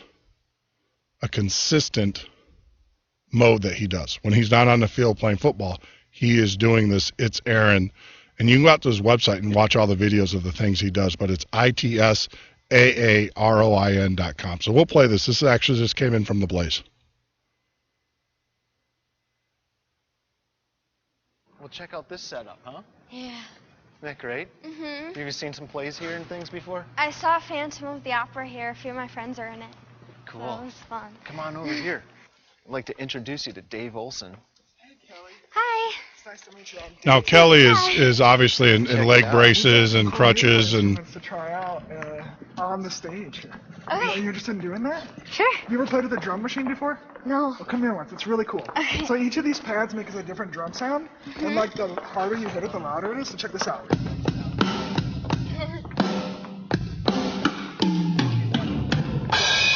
that cool? So she's 13 years old. See what you think. 1, 2, ready, go. Okay, stop. And then comes Aaron Rodgers. You got to watch the video. I'm going to try to give you a play-by-play. I can't do as well as the football guys, but here he is. He's kind of walking up the stage behind her and playing music, and he's just listening to her as she's playing on the music. Is that a good song or what? Yeah. What do you think? I think it's a pretty good beat. Really and there he is, Aaron Rodgers. Good beat. Hey, how you doing? Good. Good to see you. What's going on? You just laying down a little beat? Does it matter if I sit down? I'm not as musically inclined as he is, but what's going on? What are you doing here? Doing a commercial. Yeah? Yeah. For what? Independence First. What's Independence First? Well, they help kids with disabilities, and they help them with their challenges. Mm-hmm. What challenges do you have? Well, I have spina bifida, so I have a little trouble walking. Yeah? You look like you're doing all right, though. What do you got, little helpers over there? Yeah, I have crutches. And you like music, obviously? Mhm. Yeah? So you really like to sing? Mhm. Who's some of your favorite singers? I like Taylor Swift, Mm-hmm. Selena Gomez, Mhm. One Direction. Harry Styles. You like Harry Styles? He's a Yeah. Packer fan. Did you know that? No. Yes, he is. He sent me a message on Twitter. I couldn't believe it myself.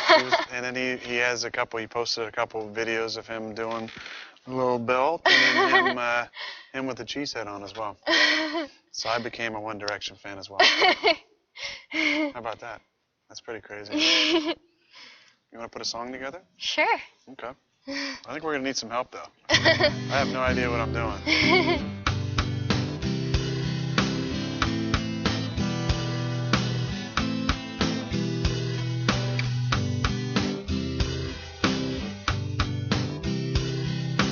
Oh, yeah.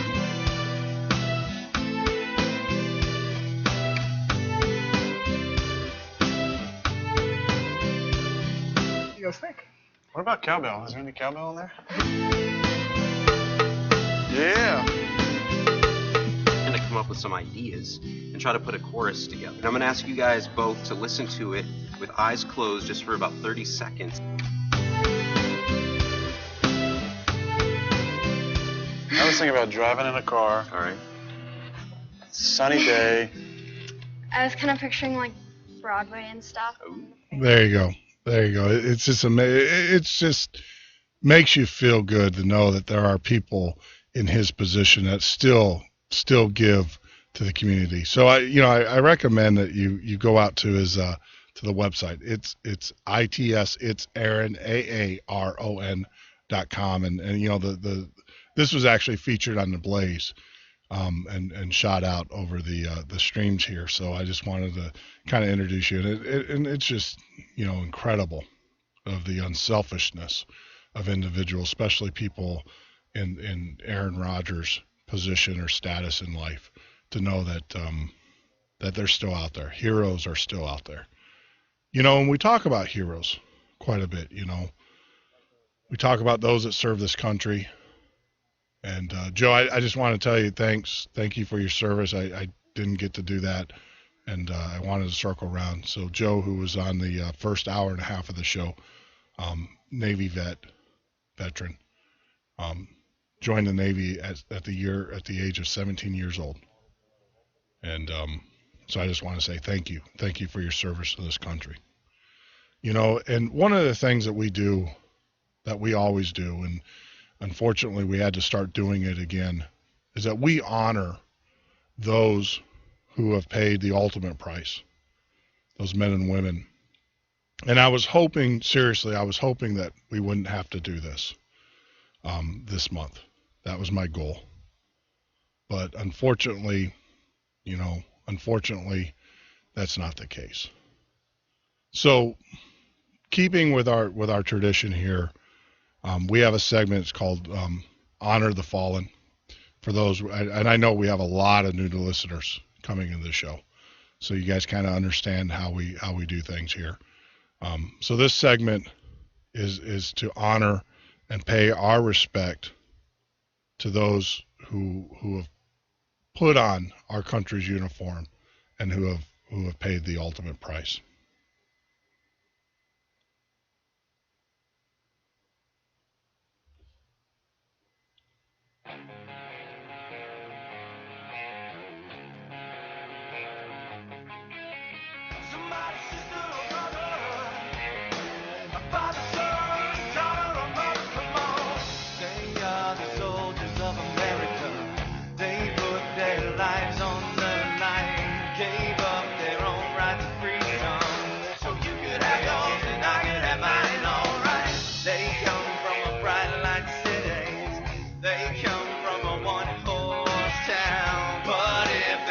Army Sergeant, First Class, Forrest W.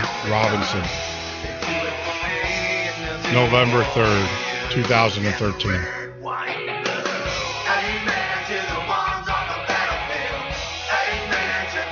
If you are a soldier or a family member of a soldier and you need help, you can always count on the Midnight Patriot, and our organization will help you. All you have to do is reach out to us. You can send an email at jeff@themidnightpatriot.com. You can click on the contact page and put your request in. We will find you the services that you need that will help you through this time. You know, I want to stress this, and this is a very disturbing statistic. I'm all about statistics here. But right now in America, there are 22 soldiers a day. Almost one every hour, who ultimately take their lives because living after the battlefield was just too great for them.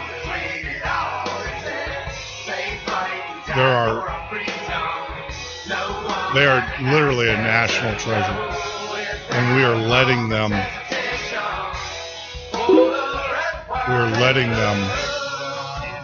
leave this great nation.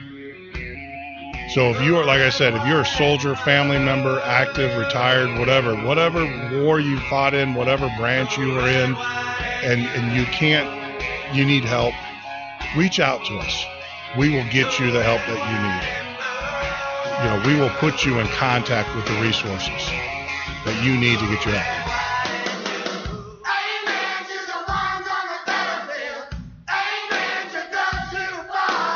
For those families who have lost husbands, wives, daughters, sons, our heart truly goes out to you.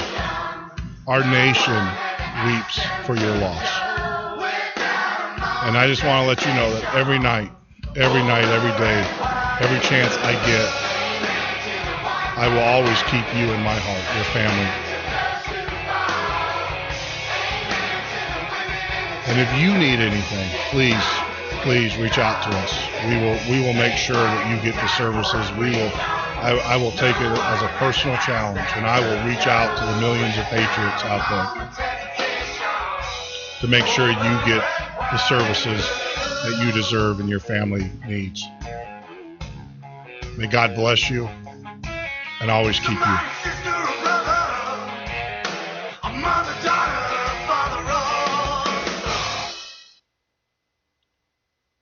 Wow.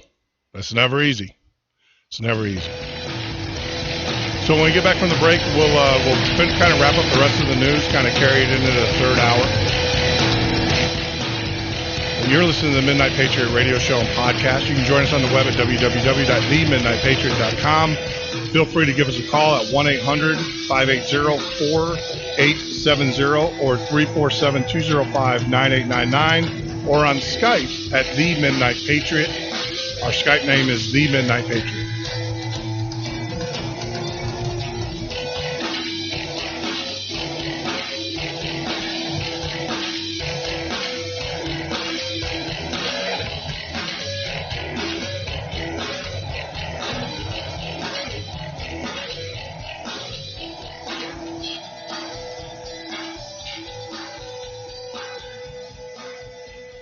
Daniel Pearl was kidnapped and murdered in Pakistan. His family and friends came together to work towards a more humane world. A foundation was formed in Daniel's name to promote cross-cultural understanding through journalism, music, and innovative communications. On Daniel Pearl Music Day, thousands of people around the world will unite to promote harmony for humanity, carrying on his mission of connecting people through words and music. Join us in using the universal language of music to diminish hatred, respect differences, and reach out in friendship. We invite you to perform, support, or attend a Daniel Pearl Music Day event in October. Participate in Daniel Pearl Music Day, promoting America. Welcome home the brave.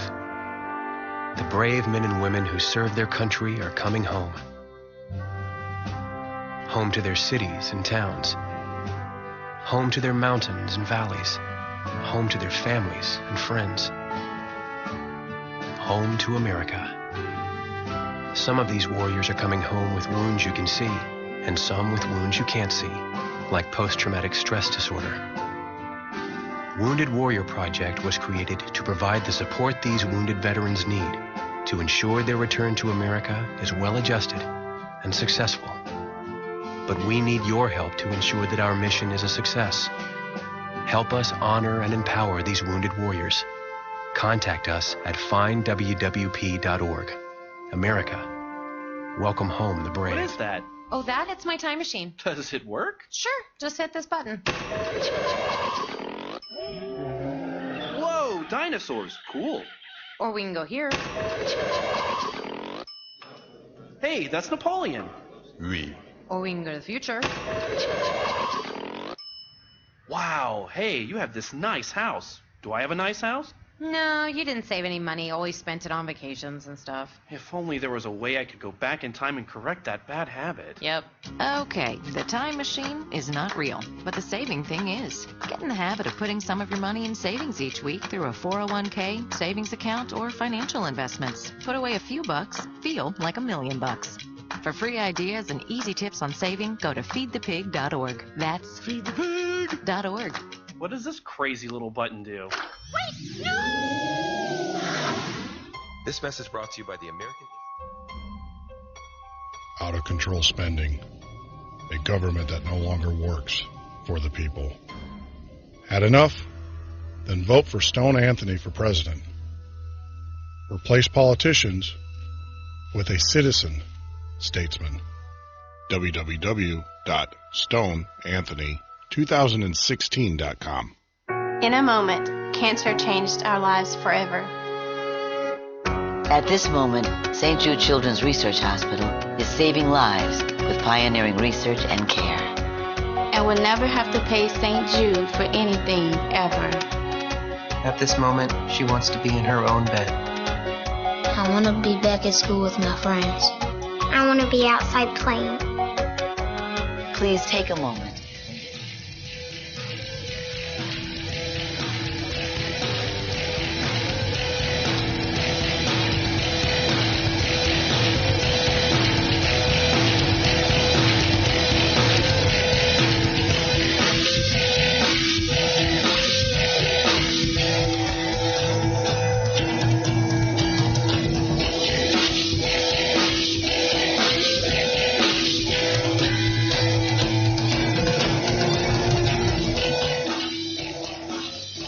You're listening to the Midnight Patriot radio show and podcast. I'm your host, Jeff Norton. You can join us every Monday through Friday, 9 p.m. to 11, sometimes 12 a.m. Central Standard Time. I just got informed, we just fixed it. Thank you, Stone, for letting me know. Our 1-800 number, 1-800-580-4870 is now active. I do apologize for that. New technology, that's the thing with live. At least today, I'm not stumbling all over my words. Yesterday, for some reason, I just couldn't get a sentence together. Today, it's completely different. We're doing really well. So for this hour, like I said, this evening is all about conversation. It's all about finishing up stories that we started to tell during the week, didn't get to, because we overran, for whatever reason. But it's kind of a free float Friday. Free Float Friday. So, if you'd like to join in the conversation, feel free to give us a call at 1-800-580-4870, or you can call us directly at 347-205-9899, or you can always Skype us. The Midnight Patriot is our Skype number. Conversation's open. Whatever you want to talk about. It's your show. It's my show, but it's your show. I've always said I am the tracks of this train. You are the actual train. You are the actual train. So, I'm just here to make sure that you get to the station in one piece and on time. So if you'd like to join in the conversation, feel free to give us a call. If you want to download our shows, obviously we're on, I got great news. We're on Stitcher now. We're adding more and more networks every week. people that are refeeding us, rebroadcasting us. So you're more than welcome to, listen to us in any platform. That's one of the biggest concerns is I know a lot of people work, don't have computers. But the good news is that you can download the Stitcher app, the Spreaker app, or the SoundCloud app and listen directly off your mobile device. And you can take it with you. It's mobile, right? So that way you can have the Midnight Patriot during the day as you're sitting there working. And that's kind of important. We don't care when you listen to the show. We just care that you listen. And if there's anything we can do better, please let us know. Join us on Facebook. Midnight Patriot is our page. Join us on Facebook. And when you join us, I'm always accessible. I spend about 6 to 8 hours a day, answering questions, talking with you, my fellow patriots. You're not going to get some secretary. You're not going to get Sandy's not going to answer some producer. You're actually going to be talking directly to me. Had an excellent conversation today with a future guest of the show next Tuesday. We'll talk about that next Tuesday, but it's incredible. It's incredible. So she'll be joining us Tuesday. And, we have Dave. Oh, I want to do a little house cleaning here. All the music that you hear on the Midnight Patriot, except for the bumper music, the in and out music, that's all provided to us by Madison Rising. You can go out to their website, madisonrising.com. Great group of guys. Dave's actually going to be here next week. We got confirmation. He'll be joining us for a few minutes between shows to take your calls, answer your questions. But, I highly recommend you go out to their website, madisonrising.com. They have a CD out. It's all patriotic music, obviously. And I'll let Dave tell you all about the evolution of them doing the Star Spangled Banner. It's very interesting, but you need to hear it from him. It's actually, it's a very interesting story. He's former military as well. One of the things I was told that I have to do, and I know that Joe's listening tonight, but Joe the plumber, I have to get him back on the show here in the next couple of weeks. I want you to hear his story. It's amazing, how that all came about with him questioning President Obama. I'm not going to, shed too much on it, but I'll let him tell you how all that came about. It's actually pretty comical. It's pretty funny, and how he was thrusted into the debate. But I'm glad he was, because a true patriot like that has done tremendous work for this movement. So I am glad. It's amazing. A very smart man once told me, you want to see God laugh or hear God laugh? Tell him your plans. So I can tell you that it was not Joe's plan to be thrust into this limelight. But I'll have him tell you your story. I'm not going to tell it. I'm sure he'll do a better job. So going back to some of the wrap-up, some of the things that we said we were going to talk about, and we never got to because we were just so busy, so, engaged in conversations. There's this thing for these parents out there that don't have children in schools in the public school system, for whatever reason, could be grown up, don't have kids yet. There's this thing that's going through the school systems right now. It's called Common Core. And it has its fundamental roots in the Agenda 21, 2002 Agenda 21 program that was hatched in Brazil. It's all about sustainable living, right? No, it's all about mass control. It's all about redistribution of wealth. Where do we hear these terms? They're not novel. It's all part of the playbook. And if you go to our website at www.themidnightpatriot.com, you will actually see articles. Go to the products page, and you will actually see the Agenda 21 documentation. And you need to read it. And if you don't get it from us, if you don't order it through Amazon and stuff, through us, that's fine. But you as a patriot, you need to understand, you need to get the playbook. You know, there's a lot of books that we list. Every book that we have up there is a book that I've read and I've endorsed. And trust me, there's a lot of books that don't make the cut. There's a lot of books that never make the cut. Right? But the ones that are up there are ones that do. And so I recommend those. And for full disclosure, you know, Amazon, because it's an affiliate site, we get 4%. I'm just letting you know, the sale. But the prices of the book are the same. If you buy them from us or buy them from Amazon directly, we just get 4%. So that's a way of you helping us a little bit. It's not the purpose of that site is not to get rich. By no means. You know, it probably costs me more to host the site than it does to actually do it. But the purpose of that site is it's an easy way of us getting information to you, because we're all about sourcing our information here at the Midnight Patriot. So that's how we get the information out to you. But this thing, going back to Common Core. So there's this movement, and they call it Common Core because, and they're trying to say, oh, it's a structured educational system, right? Structured. Everybody, every school child is getting the same education. Now, on the face, you know, on the face of it, everybody goes, well, that makes sense. Structured. But the problem is the message. I mean, we've seen documents here where they've actually given students failing grades. I mean, it's riddled on the internet.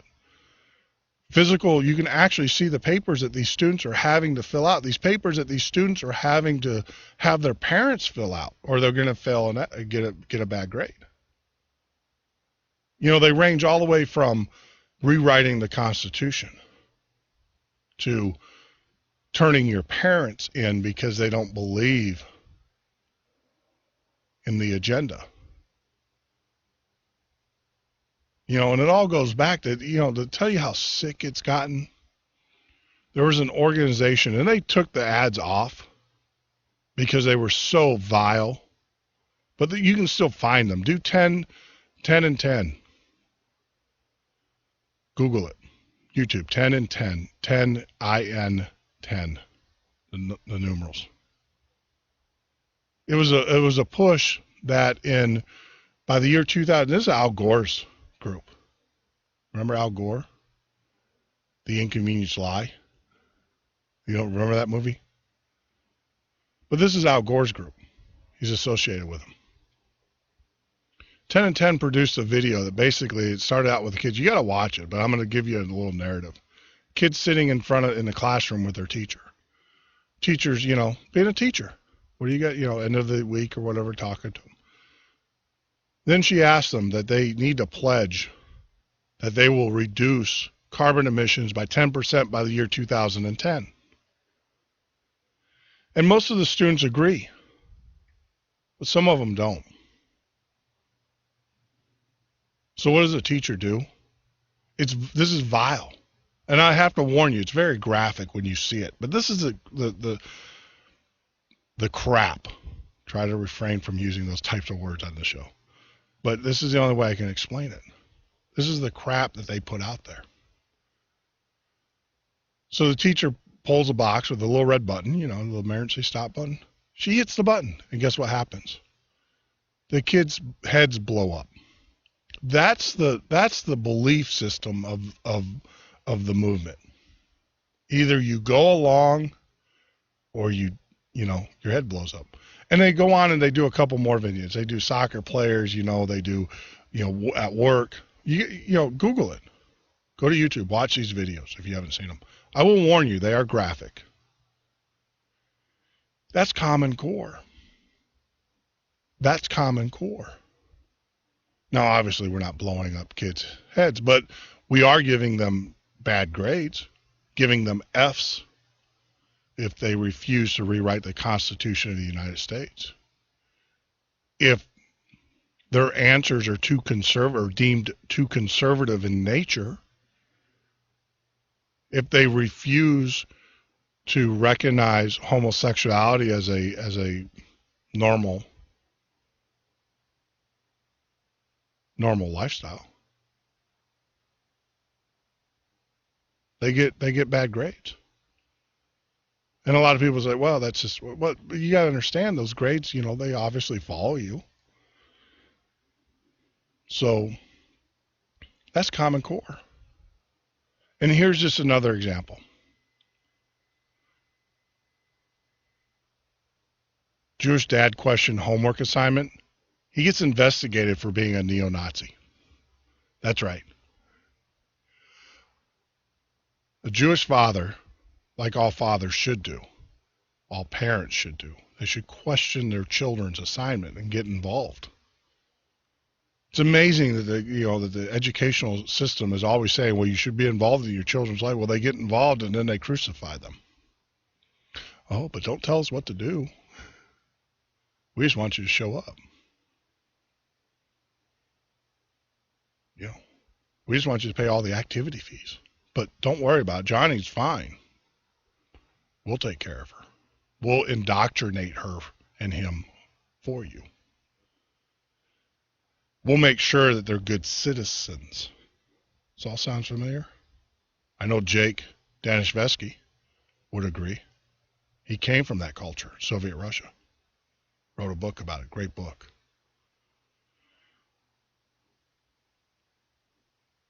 So Josh Berry at Camp Hill, Pennsylvania wants to know why the president of the local teacher union thinks he is a neo-Nazi after he complained about a classroom assignment that he believed to be biased. He goes on to say, I'm Jewish and my wife is half black, half white. Berry told me in a telephone interview, I am the furthest thing from a neo-Nazi. It's amazing. Throw these words out there when they're not even true. Oh, here's a news flash for you. Remember way back when? This is how bad this country's getting. I'm going to digress a little bit because I think you need to understand or know this.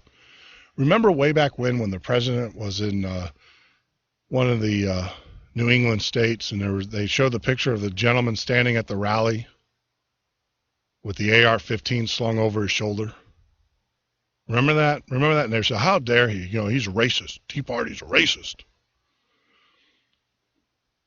The one thing they didn't show you, but when they panned the camera back, the gentleman was African American. Yeah. It's all about agendas, America. It's all about agenda. And they have one. But they failed to tell you that. So here they are. They're calling a Jewish person who's married to a half black, half white. School board's calling him a neo-Nazi. Just didn't go along. Last week, his daughter's 8th grade American history class at the East Pennsboro Middle School was asked to analyze the New York Times story about the recent government shutdown. Barry, who said he is a registered independent, read the story and then read a list of questions his daughter was required to answer, and he immediately determined the assignment was grossly slanted. It's very common in Common Core. It's all about agenda-based education. What's this called? It's not Common Core education. It's agenda-based education. It's reindoctrination. And if you don't have a child, if you have a child in school, you need to start taking notice of what they're bringing home for homework, and you need to start reading it because they are literally rewriting history. There are some textbooks, American history textbooks, that remove the Second Amendment, or they have removed the Second Amendment. They are rewriting history. And if you have a child, you need to get involved. If you don't have a child, you still need to get involved. Because what they're doing is that they're dumbing down these children, our future, to indoctrinate them. And the thing is that when as we're middle-aged now, as we get older and we look to our future leaders, they're going to rub us out. And they figured that out. They can't control us because we're still free thinkers, but they can control our children. And that's exactly what they're doing. It's agenda-based education. The 2 worksheets include questions like, to what issue do House Republican leaders insist on trying the federal budget? And whom do you hold most responsible for the government shutdown? Barry fired off letters complaining that the assignment to his daughter's teacher as well as the school board, but a few days later he was shocked to discover that the head of the local teachers union was making classroom calls around town, or union was making calls around town asking if he was a neo-Nazi. So you have the teachers union. How dare you? How dare you question us? We are your masters. You are our slaves.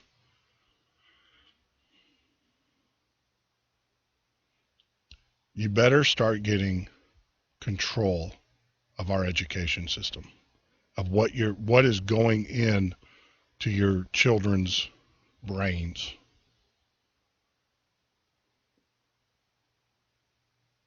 Because, like I said, you're going to wake up one day, and this country is not going to be the same country you went to bed to the night before. It's already changing. They're indoctrinating our children. I see it at my daughter's school. I do. You know, they put her in pods. They call them pods. Pods. I hear the story. She tells me about it. She's a free thinker, though. So she knows how to play along, how to get their ire. She's good at it. She was trained well. It's funny, though, to hear her tell the story. It's junior high. Junior high. One of the most magical times of your life. Junior high, high school. Crazy time of your life, too. But now you have to worry about being controlled. You got to sit at the table with your peers. And if one does one thing wrong, this is the honest God truth. If one does something wrong, it's up to your peers or your people within your pod to tell on you. Scary. That's scary. You know. I won't even go into last year, you know, when I heard about her history teacher talking about the branches of government and their responsibility. See, a lot of people don't maybe we need to have a Professor Patriot show. Maybe we need to get an American history professor on here, a civics lesson. Because even a lot of adults don't know this. You have 3 branches of government, right? You have the executive, the congressional, and you got the judicial, right? Executive obviously is the president. Signs laws. Congress is comprised of two different parts called the Senate and the House of Representatives. Now, this is the part that a lot of people don't realize. The Senate actually represents the state. That's why you have 2 senators from each state. They represent the state. And normally they're elected, they prior to 1877 or 1788, they were actually elected by the state legislature or the government. They weren't elected by the people. That changed in 1788 to where you had a voting system. But their responsibility was to the state as a whole. So naturally, they're going to want bills that influence their state or that benefit their state. Your House of Representatives are actually the people's house. They represent the people, not the state, the people. And you can have situations in which the state's needs are different than the people's needs. Believe it or not, that can happen. But that's how it was structured. And then, of course, you have the judicial side, the Supreme Court, which makes sure that everything is constitutionally correct. Fundamentally, I mean, in a very fundamental breakdown, that's how the government is done.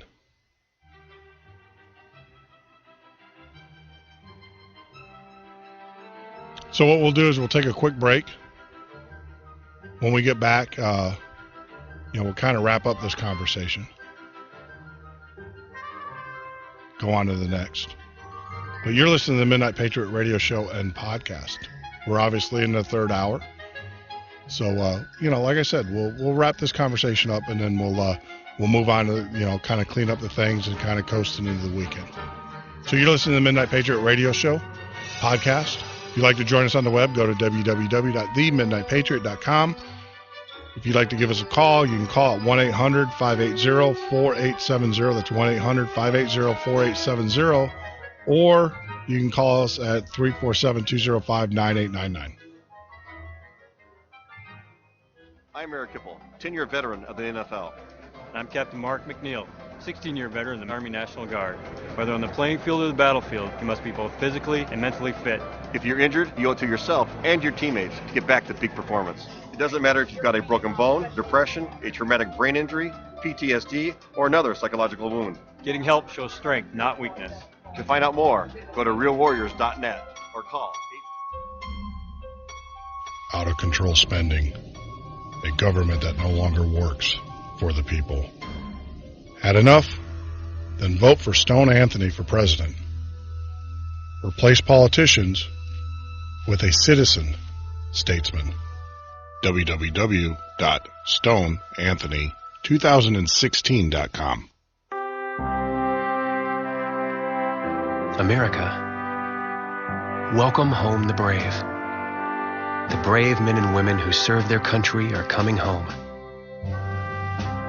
Home to their cities and towns.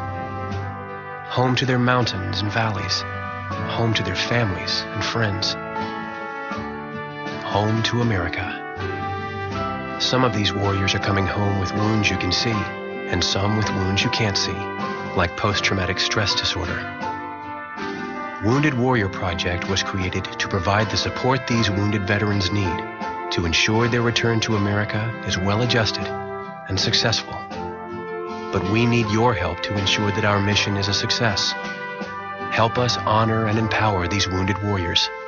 Contact us at findwwp.org. America, welcome home the brave. In a moment, cancer changed our lives forever. We were told nothing could be done to enjoy these final moments together. But in that moment, when all seemed lost, St. Jude Children's Research Hospital gave us hope. Because at this moment, St. Jude Children's Research Hospital is saving lives with pioneering research and care. We're changing the way the world treats childhood cancer by sharing our discoveries with doctors and scientists everywhere. And we'll never have to pay St. Jude for anything, ever. At this moment, she wants to be in her own bed. I want to be back at school with my friends. I want to be outside playing. Please take a moment and join St. Jude in finding cures and saving children.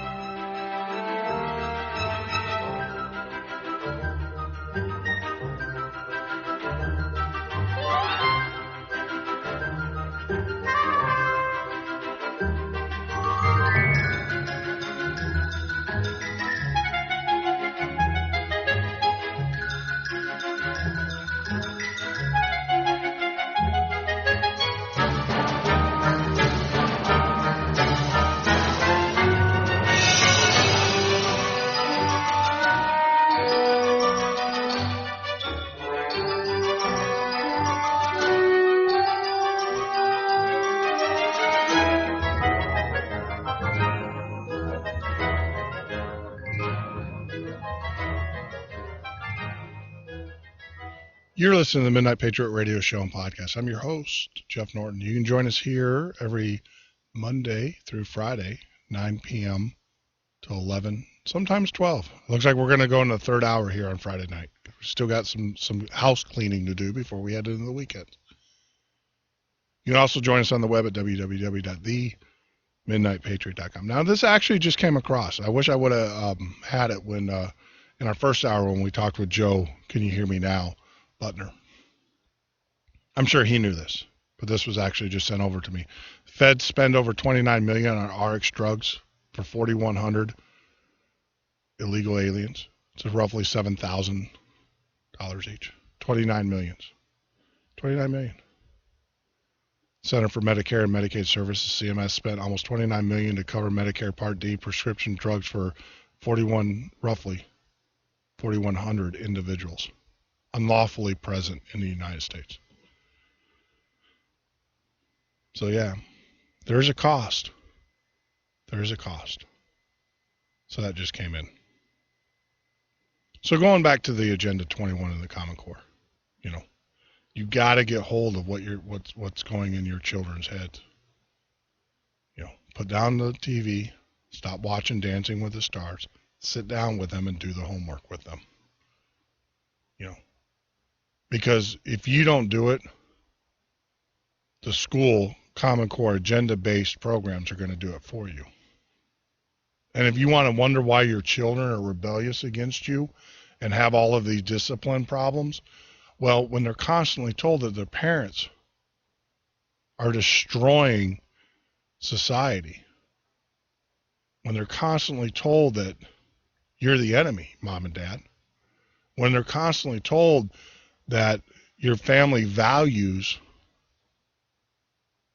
are no longer valid, when they're constantly told that you're square, when and these are coming from the teachers, the educators out there. And you teachers that are listening, if you do this, and I know that some school systems don't, but I also know that some school systems do. A lot of school systems do that have adopted this Common Core program. You got to be ashamed of yourselves. You really do. Is your paycheck worth the corruption and the vile that you're putting into these kids' heads? Because you got to remember, everybody has this attitude that, oh, it ain't going to affect me. It ain't going to affect me. We don't care what goes on over there. I will tell you, if you are at the bottom rung of this society, it is going to affect you more than anything. As Jake Danishevsky told us when we talked to him about communist Russia and what he grew up with, you either produce or you don't exist.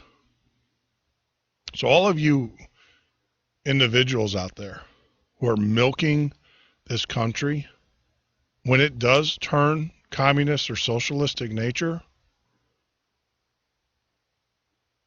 those checks are going to go away.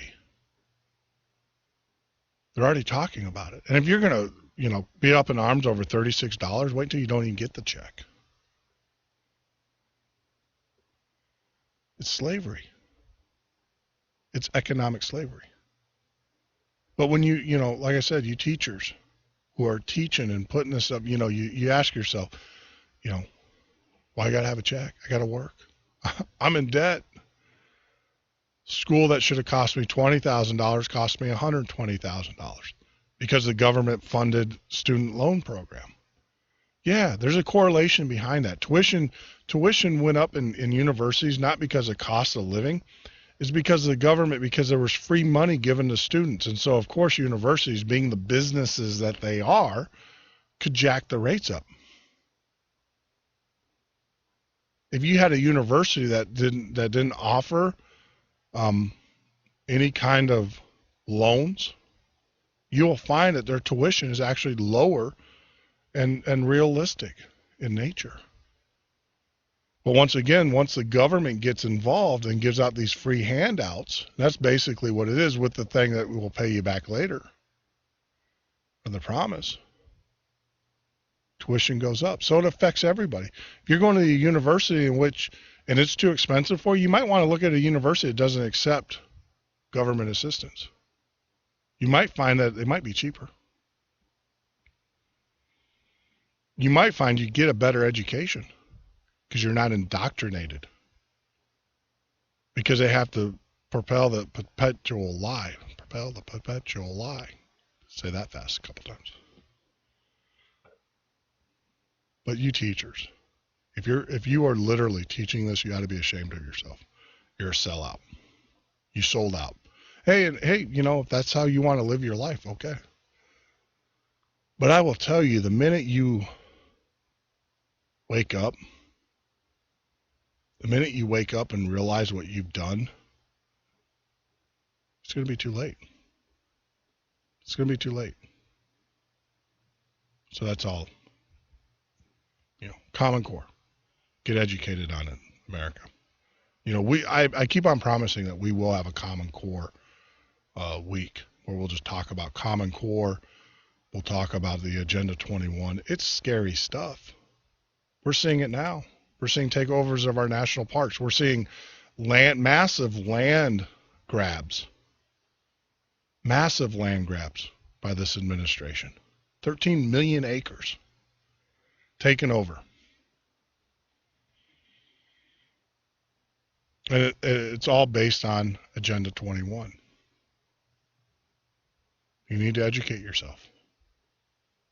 The information's out there. You just got to read it. They're counting on the fact that you're dumbed down enough that you're not going to read it. It's out there. It's not hidden. There's no secret memos. There's literally books. If you go to our website, www.themidnightpatriot.com, click on products, and then go to books, you will actually see the books on Agenda 21. Written by the individuals who created it. So,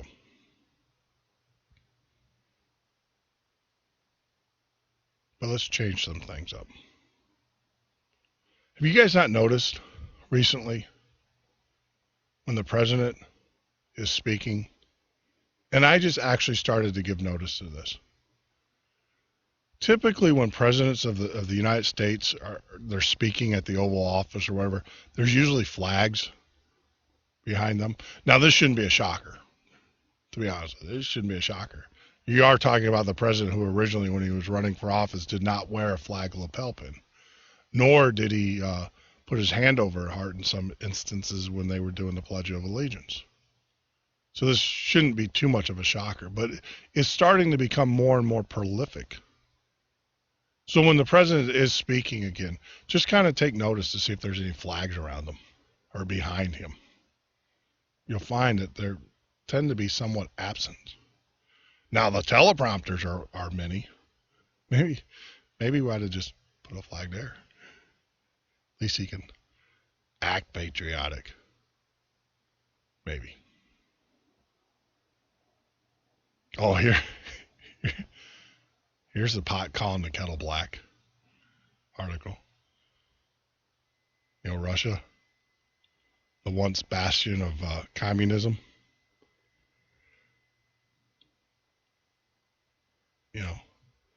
It's kind of funny when you got a problem when you go to an Overeaters Anonymous meeting, right? You walk in and they go, "Geez, you're fat." That should probably send a little, "Hello, got a problem here." Remember that? Well, President Obama has been called by the Russian media, the Russian press, a communist. Comrade. He's a comrade. Yeah. Barack Obama is called a pure communist by the Russian press, and many in Russia are making this statement. Maybe this is why the Boston bomber could get away with that if he did it. Seems that Russia knew that the older brother was the one to watch in the informer intelligence community. So they're talking about, the bomber. They're like, "How naive can you be, Mr. President? We warned you about it."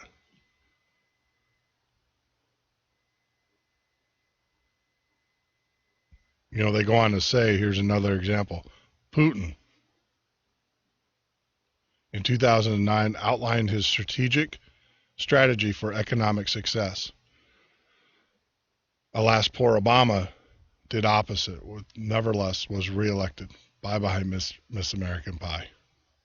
That's what they're reporting in the Russian newspapers. The Communist Party is actually putting together an economic plan why the American president isn't doing it.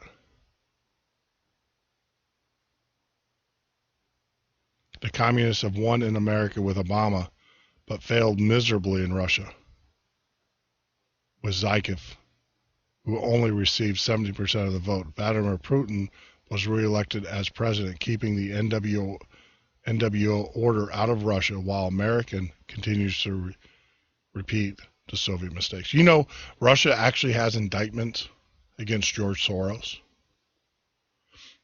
They have actually reached out to Interpol and have indictments pending for Soros. Just want to kind of let you know that. They see the danger. They see the danger. And, you know, it's not a benevolent kind of thing, you know, for their, you know, they want, don't kid yourself. They want ultimate control. But they realize that if you let the New World Order in, you're going to give that control up, as America has done, as you're seeing. As you're seeing. But that's just interesting. The pot calling the kettle black there. With the Communist Party. If you can spot it, you got it, right? Remember that old saying? Some of you guys would remember that. You know, we talk about Mexico, the drug cartels. You know, I want to kind of bring this back because I want to make sure that the American people don't forget. You know, we went through our list of 24 egregious acts that this president's done, or his administration's done. 24 of them in the 5 years that he's been president. We listed those out. One of those that we talked about was Fast and Furious. Remember that? Fast and Furious? You know, I know the media wants you to forget it, but we're not going to let you forget it. So here, this is kind of December a recap. 2010, U.S. Border Patrol agent Brian Terry is gunned down along the Arizona-Mexico border. Left at the murder scene, 2 assault rifles linked to Operation Fast and Furious. Under Fast and Furious, President Obama's Justice Department puts thousands of weapons in the hands of dangerous drug cartels. More than 1,700 guns are lost, many linked to violent crimes and killings in the U.S. and Mexico, including Agent Terry's murder. Obama denies any knowledge or accountability. Absolutely not. This is a pretty big government. And under oath, Attorney General Eric Holder says, I probably heard about Fast and Furious for the first time over the last few weeks. But official memos addressed to Holder prove that's not true. Holder knew about Fast and Furious nearly a year before, and whistleblowers were punished. Obama's response? I have complete confidence in Attorney General Holder. But after cover-ups and denials, can Americans have confidence in the president? Tell Obama, we deserve answers and accountability. It was an ad by American Future Fund. Americans for Accountability. So that's in a nutshell. I mean, it goes far deeper than that. So the whole idea is that the government knew, the ATF knew, that there was straw purchasing of firearms going on. Straw purchasing is basically where an individual who doesn't have a criminal record or who can pass the background check for whatever reason. There's other reasons you can pass the background check because they don't know about you. False ID, a lot of different ways. We're purchasing firearms and then giving them to the drug cartels. And not only were they purchasing one or two, they're purchasing multiple firearms. The ATF knew about it. The ATF actually told the gun stores that were reporting this, the gun stores that were acting within their legal right to do so, not to interfere with the transfer. Let it go through. So you had thousands of guns hundreds, thousands of guns going across the Mexican border that were being used by the drug cartels. And if you remember correctly, that was about the time that Mexico was complaining that all these guns, and it was America's fault. And they were pushing for the UN treaties. They were pushing for the ability to extradite and prosecute gun manufacturers and also gun shops that sold these guns to Mexican citizens. That was all going on. But then the story finally broke that it was actually the United States ATF, the government, that allowed these purchases to go on. That's criminal in itself. The agenda was, from the administration, you can only surmise that the agenda was to bolster the administration's need for further gun controls. But then the truth came out. The government was behind it all to begin with. And then and then when Eric Holder in this administration was questioned about it, they flat out and openly lied. And then they were caught. But then when they were gathering the evidence to prosecute him, the President of the United States, with a swipe of a pen, classifies all the documents as national security documents. Can't be discussed. And the documents that they sent thousands and thousands and thousands of pages of documents just to clutter up the system. Clutter up the investigation. That's fast and furious. But in the midst of all that, we actually had a border control agent who was killed with one of the weapons that our government put in the hands of the drug cartel. So if I knowingly, as a gun owner, knowingly give a weapon or a gun to a criminal, and I allow that to happen, I am culpable in that crime. There isn't a jury in the land that's not going to make me punish me for that. That's what this government did. That's what Fast and Furious was all about. Now they can say, well, we were trying to capture straw purchases. We were trying to go after them. That's what they'll say. That's what this administration will say. But in all reality, that's not the case. That's not the case at all. This administration actually has a history of that. If you do a straw purchase, you won't get prosecuted.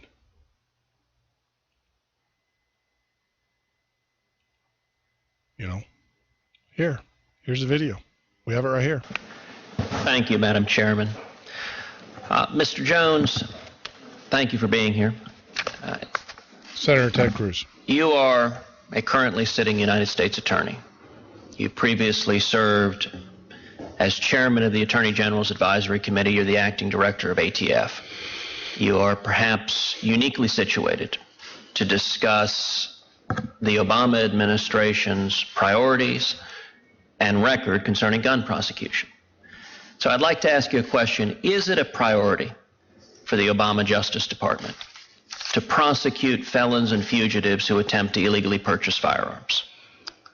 Senator, thank you for that question. And one of the priorities of the Department of Justice has always been, during my second tenure as U.S. Attorney, protecting the American public from violent crime, including violent firearms crimes.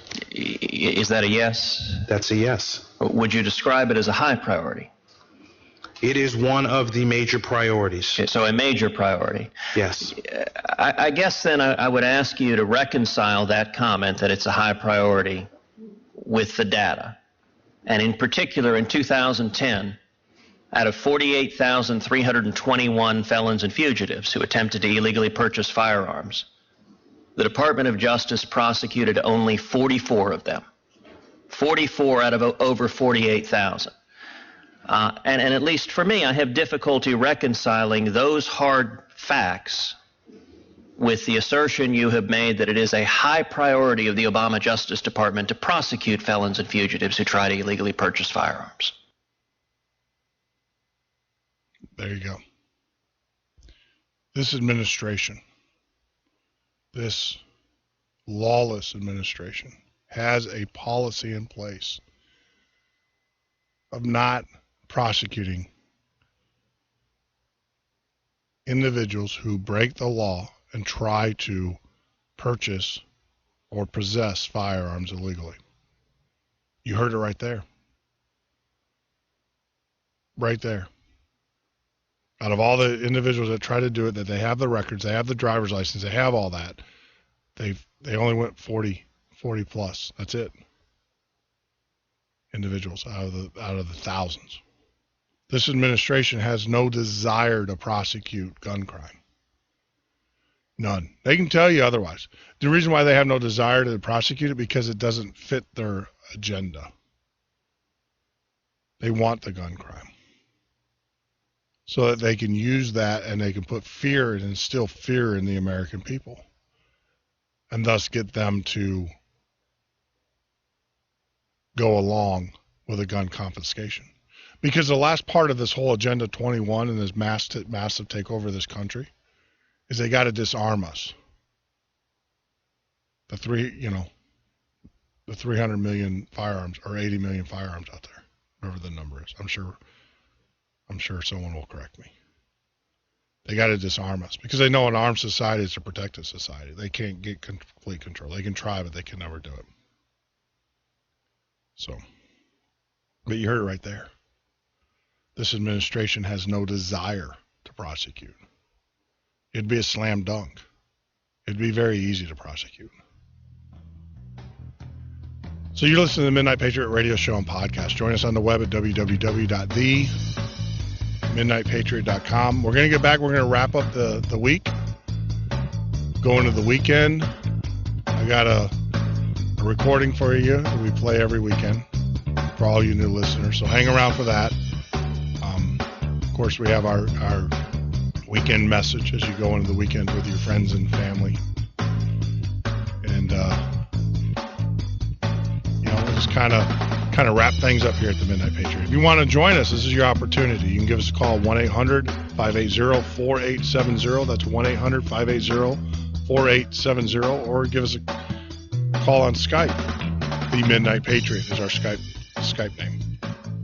So you're listening to the Midnight Patriot radio show and podcast, and we will be back in a few. After Daniel Pearl was kidnapped and murdered in Pakistan, his family and friends came together to work towards a more humane world. A foundation was formed in Daniel's name to promote cross-cultural understanding through journalism, music, and innovative communications. On Daniel Pearl Music Day, thousands of people around the world will unite to promote harmony for humanity. Carrying on his mission of connecting people through words and music. Join us in using the universal language of music to diminish hatred, respect differences, and reach out in friendship. We invite you to perform, support, or attend a Daniel Pearl Music Day event in October. Participate in Daniel Pearl Music Day, promoting out of control spending, a government that no longer works for the people. Had enough? Then vote for Stone Anthony for president. Replace politicians with a citizen statesman. www.stoneanthony2016.com.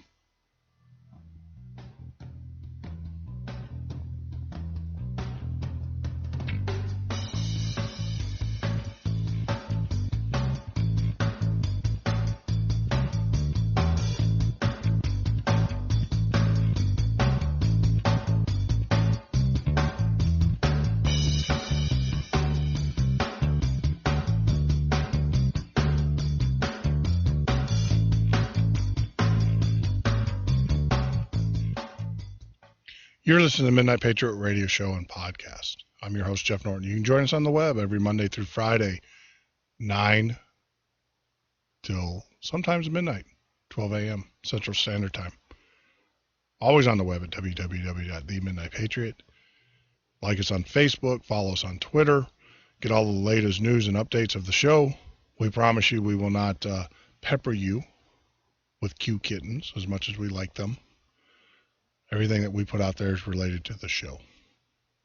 So we will not fill your feed up with a lot of useless information. So as we wind down here tonight, it's been a great night. Had a great host. It's been a great week. We've had outstanding guests on the show. Prepper Recon was on. Richard Moody was on. I mean, it's just incredible, the show that we put together for you guys for this week. Highly recommend that you go out there and you listen to past shows. So as we go into the weekend, I just want to say to you, if, we talk about this all the time on the show, and I can't stress this enough. Facebook is a great medium for talking to fellow patriots, but the problem is with Facebook, it can be turned off at any time. Any type of electronic communication, even myself, can be turned off at any time with a flip of a switch. There are those kill switches out there. They're not hard to do from a technology standpoint. That's why it's very important that you need to get plugged in with a local group, patriot group. Start with your Tea Party. Start with, those organizations, your libertarians. Get out there. Go to church. It's a novel concept. Go to church. That's how you meet like-minded individuals. Get involved. Get engaged. But more importantly, start with your family.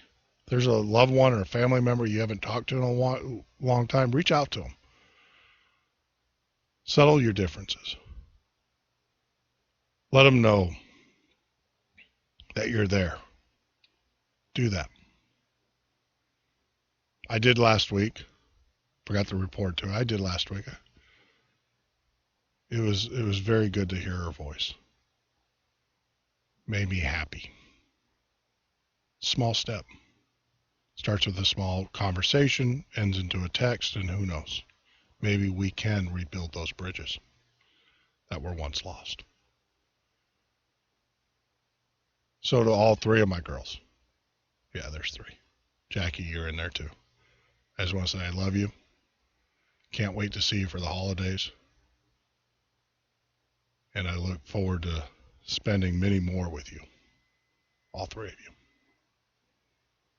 So reach out to those family members. Now, one of the things, like I said, we do here every week is that we always end the show with Paul Harvey. Now, I know I'm no Paul Harvey. Never will be, never claim to be, never will. But one of the complaints that I got is a lot of individuals like the If I Were the Devil. So what I did is I re-recorded it. Now I ask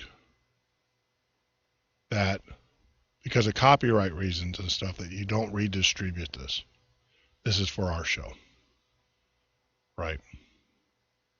Because it is Paul Harvey. I am looking and I'm trying to get permission to get a better recording, but we've yet to find one. So I put one together. But I know how the web is, and I know how individuals will take our recording and put it out there. And I just ask that you don't do that. You keep it as part of our broadcast. So, but with that, I just want to say God bless you. God bless America. God bless your families and this Patriot movement. Until we talk again Monday night, be safe, do the right thing, and prepare. If I Were the Devil by Paul Harvey. If I were the devil, if I were the prince of darkness, I'd want to engulf the whole world in darkness, and I'd have 1/3 of its real estate and 4/5 of its population. But I wouldn't be happy until I had seized the ripest apple of the tree, thee. So I'd set about however necessary to take over the United States. I'd subvert the churches first. I'd begin with a campaign of whispers. With the wisdom of the serpent, I would whisper to you as I whispered to Eve, do as you please. To the young, I would whisper that the Bible is a myth. I would convince them that man created God instead of the other way around. I would confide that what is bad is good, and what is good is square. And to the old, I would teach to pray after me, Our Father, which art in Washington. And then I would get organized.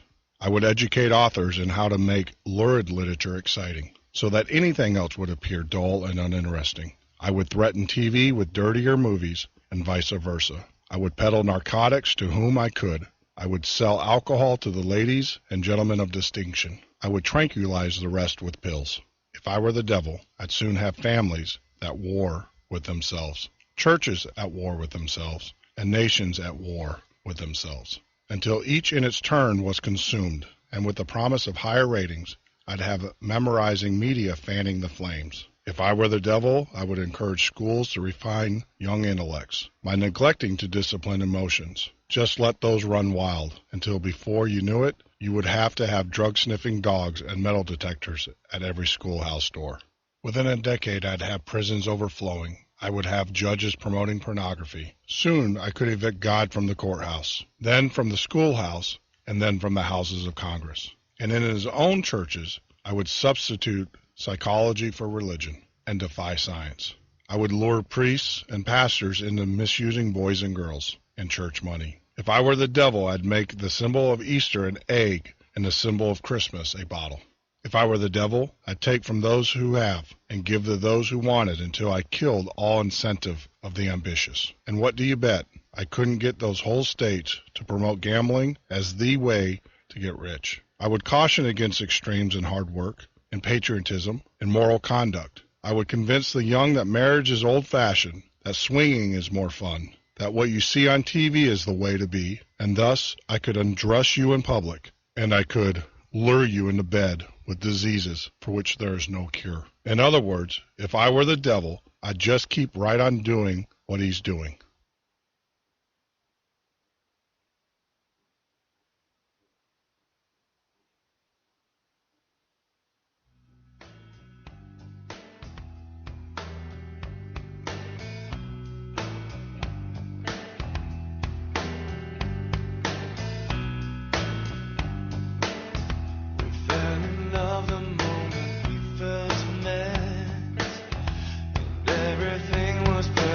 In our lives, but I'm a soldier and I won't forget. The call of duty came and I went with pride.